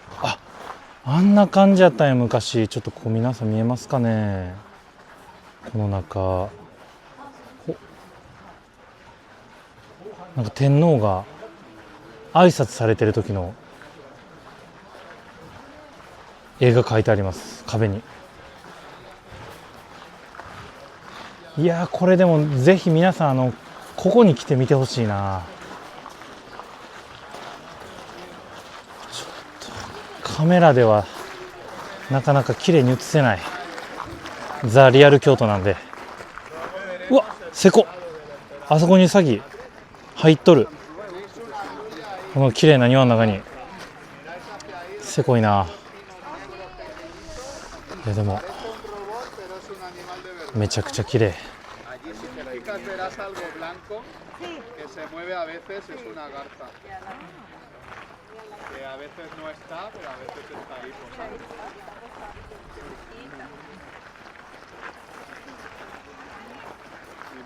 これもなんか桜植えてありそうですけどね、庭に。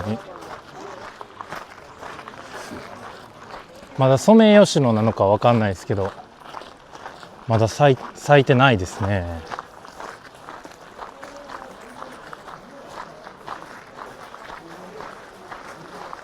蹴鞠の庭。蹴鞠ってちょっと海外の人に説明できないんですけど、ジャパニーズサッカーみたいなもんです。こんな感じだったんだって。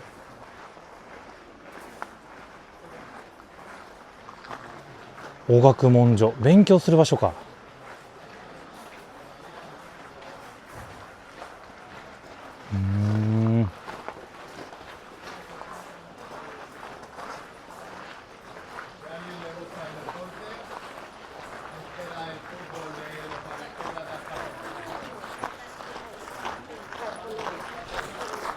いやそれにしても暑いな、ほんま。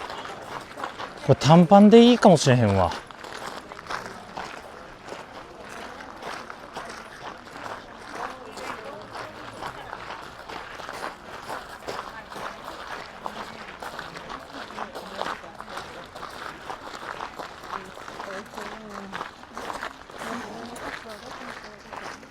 いいな雰囲気が。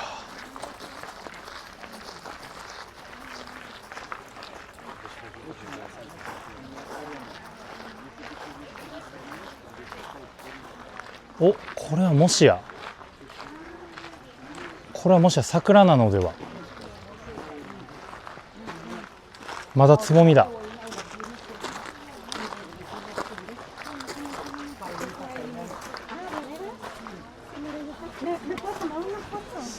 それ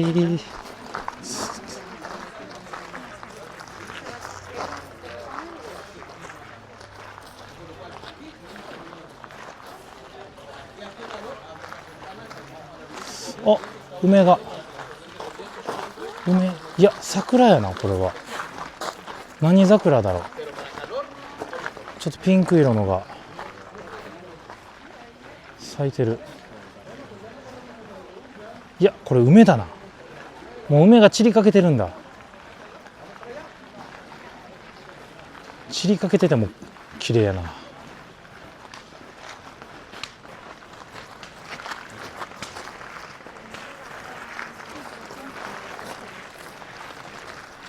めちゃくちゃ綺麗や。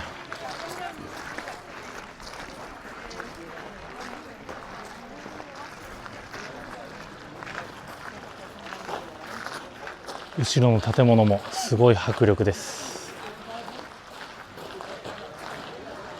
いや暑いな。ぜひとも皆さんも京都に来るときは上は T シャツで来てください。日中晴れたらもう暑いっすよ。短パンでも全然いけるわ。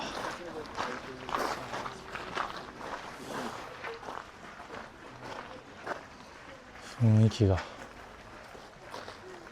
すごいな。なんか茶室っぽいな。この後この先が。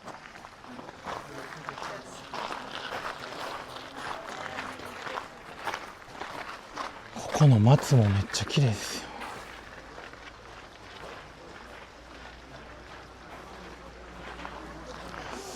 中に入れないのが残念ですね。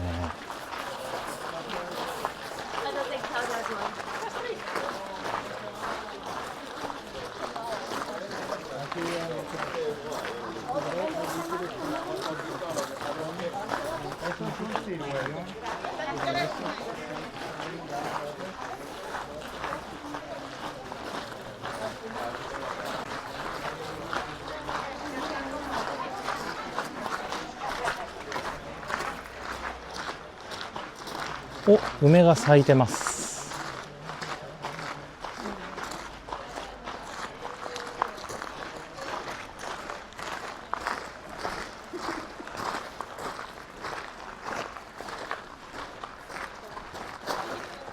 綺麗やな。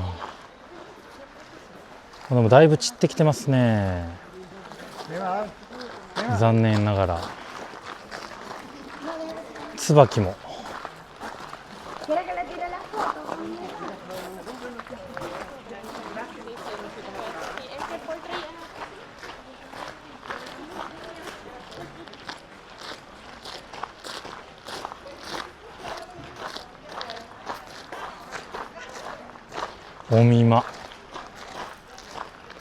おみまという場所みたいです。ここ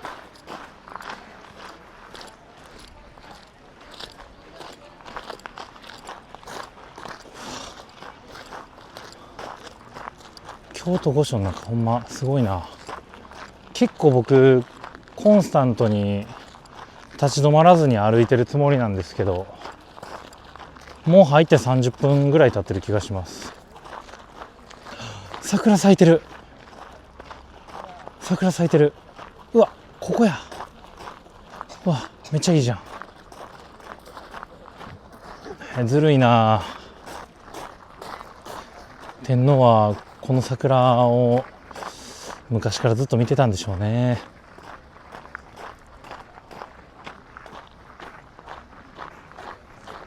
切られても頑張って咲いてる桜がいます。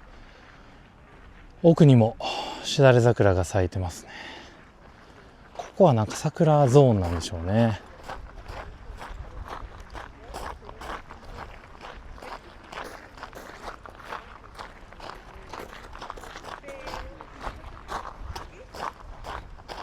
うん、このしだれ桜はもう少し時間がかかりそうです。奥にある桜がちょっともう咲いてますね。京都御所の中にもちゃんと桜はあるんで、京都御所の中はちょっと1週間後ぐらいですかね。1週間ぐらいしたらもうちゃんと咲いてると思うんで、ぜひ皆さん見に来てください。京都御所の中に。京都御所いつ開いてるんだろう。多分ね、ここも結構早く閉まる気がします。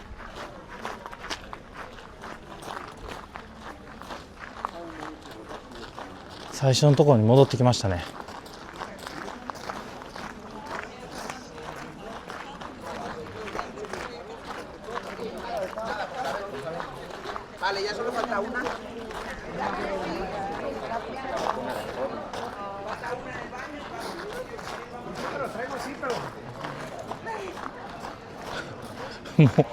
もうね、日本人いませんよ、ほんまに。海外の人ばっかりっすわ。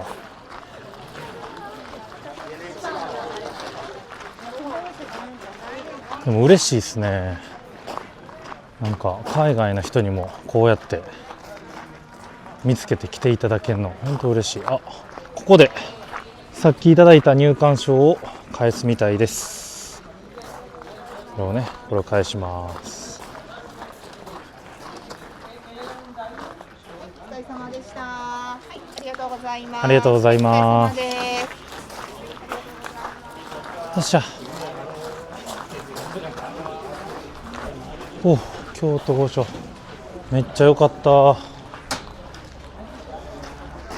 これはさて何時から何時までなのか。ここ書いてありますわ。結構閉まるん。はい、9時15時に閉まるみたい。最終違う、15時じゃない、16時半だ。で最終入門が15時50分です。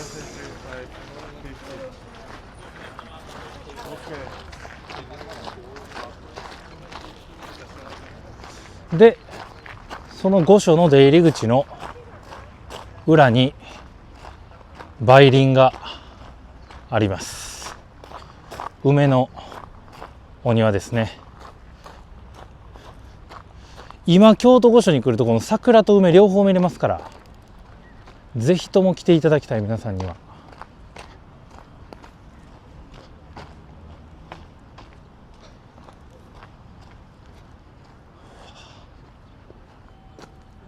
綺麗や。ぜひ直近京都に来る予定のある方はコメント欄に京都行きますって書き込んでくださいね。なんかたまにコメント欄でそういう人同士が交流してたりするんですよね。それがまた嬉しい。しかもなんかそれが日本人じゃなくて海外の人やったりするんですよ。なんかこの前あったのは台湾の人とコメント欄で交流して、そのままなんか京都で会いましたみたいなのを結構耳にします。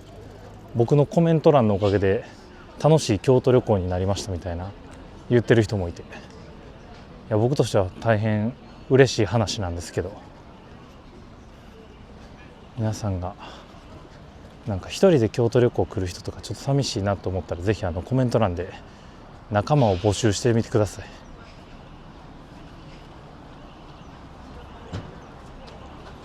これも綺麗ですね。これ何の花なんやろ。桜じゃないと思うんですけど、何の花なんだろう。めちゃくちゃ綺麗。綺麗やな。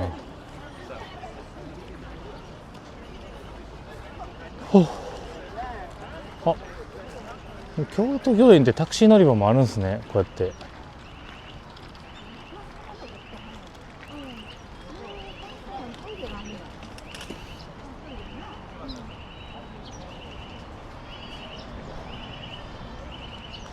なんかトイレがピピピピピって言ってる。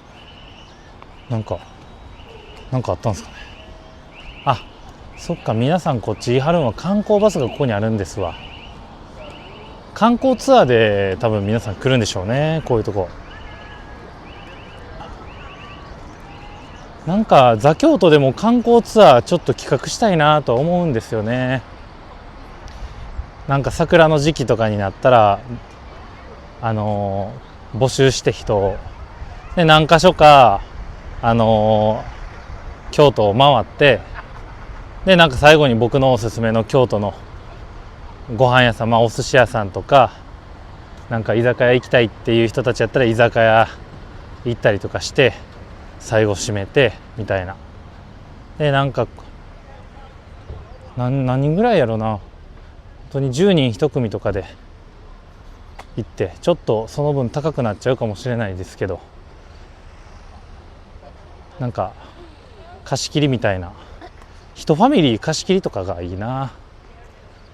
なんかそんな感じでツアーとかしたいな。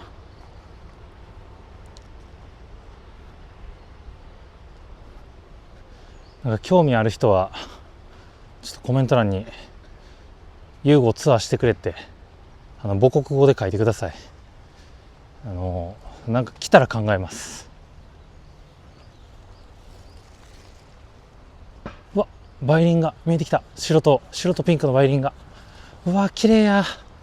なんか前京都御所に来た時よりももう断然綺麗になってますわ。すごい綺麗。今このちょっとね前にちょうど今真ん中ぐらいに見えてます。わあ、いやもうこんなんベンチ座っておにぎり食べたなるわ、ほんまに。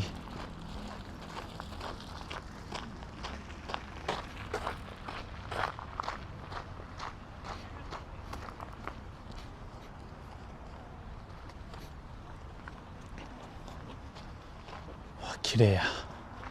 でももう結構散ってきてるね。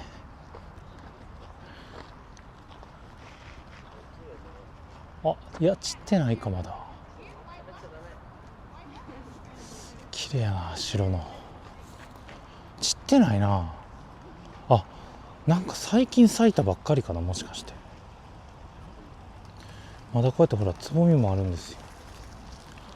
これもしかしたらこの梅林の一部はこれからかもしんないな、咲くんが。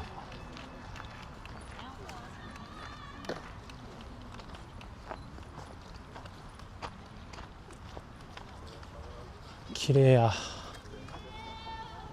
でかっ、梅の花でかっ。これめっちゃでかないですか、こいつ。すごいでかい。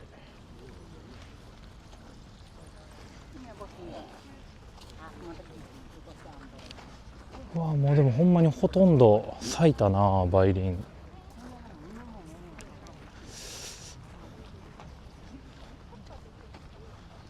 これは来週ぐらいに来る人はほんまに梅と桜両方見れますね。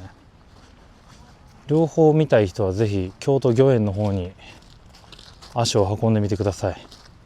地下鉄、京都市営地下鉄で丸太町駅か今出川駅で降りていただくか、バスとかでも行けますし、結構いい立地にあるんちゃうかなと思います。観光でも行きやすいですよ。京都駅からタクシー乗るってなったらだいたい2500円。お、桜咲いてる。桜や。これは梅じゃないです、桜です。これはかわいい、綺麗、めっちゃ綺麗。これ梅かな、梅なのかな。桜な気もするけど、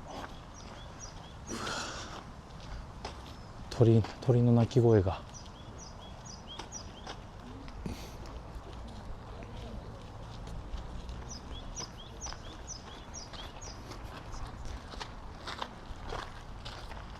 美しいな。いや、さっきの白いのは梅ですね、桜じゃないな。ちょっとごめんね、ちょっとカメラに映り込んじゃいそうになる。うわ、ピンクや。ピンクの梅、桜みたいな色してる。美しい、美しいぜ。あ、もうこれはちょっと全部散っちゃった感じですね。これは見てください。これも散っちゃった後ですね。っていう話をしてると、梅は1週間持つかな。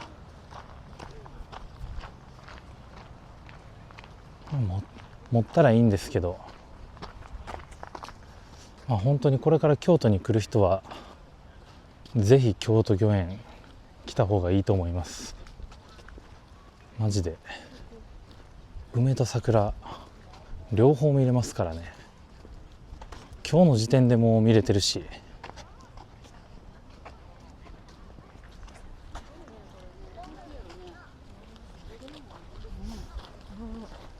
わ、梅の葉が風になびいて散ってきている。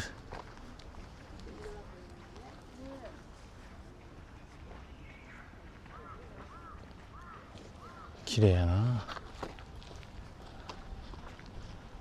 綺麗や、ほんまに綺麗や。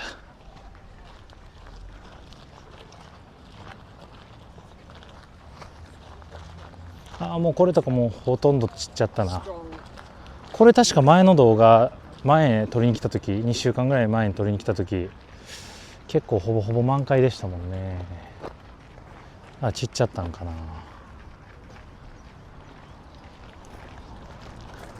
あっちにもちょっと2本ぐらい見えますね。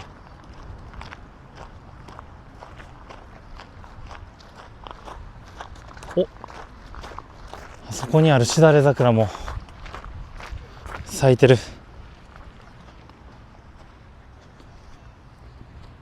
あー、綺麗やな。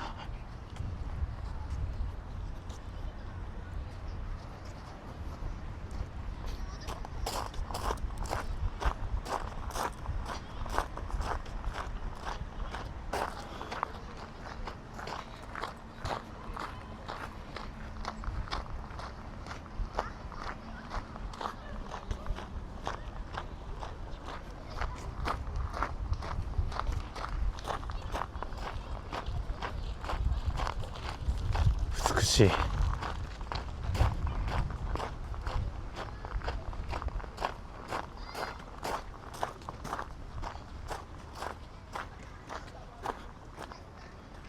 これは寒緋桜って確か言ってた気するな。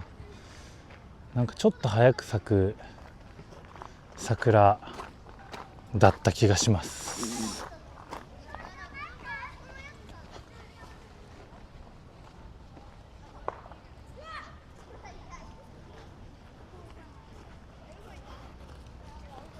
うわ、綺麗や。皆さん見えますか？画面中央にとても美しいしだれ桜が。ほんまにここに座ってビール飲みたい。たこ焼きとビール。美しい。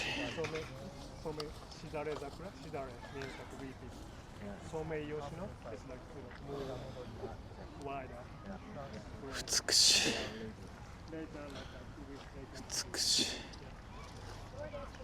うん、ソメイヨシノとはやっぱちょっと違いますね。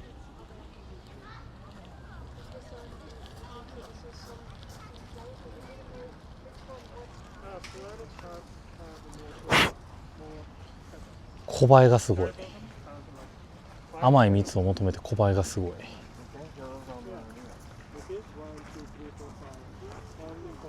画面に収まらへんな。美しい。マジで綺麗や。マジで綺麗、このしだれ桜。美しい。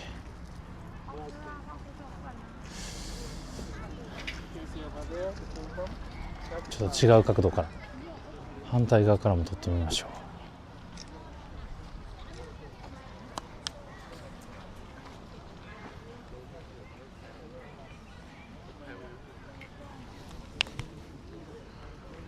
皆さんいかがでしょうか。もうしかも晴天、めっちゃ天気もいい、最高ですマジで。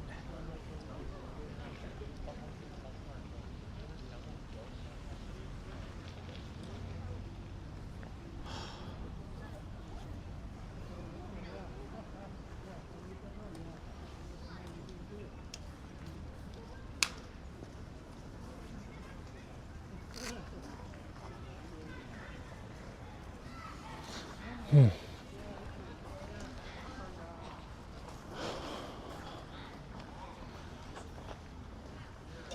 綺麗や。さあ京都御苑内の桜はこんなもんでしょうか。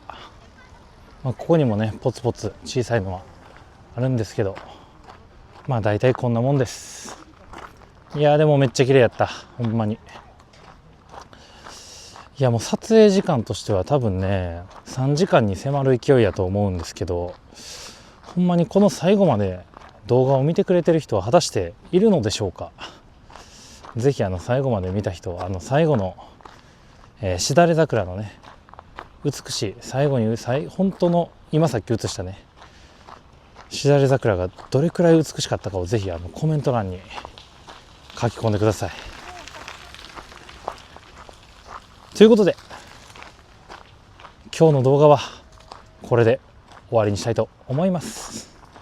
今日の動画がいいと思った方はグッドボタンとチャンネル登録をよろしくお願いします。コメントも動画作りの励みになりますんでよろしくお願いします。ぜひコメントを書く際は母国語で書いてください。いやでもほんまに今日はマジですごかった。3時間撮影頑張った甲斐があった。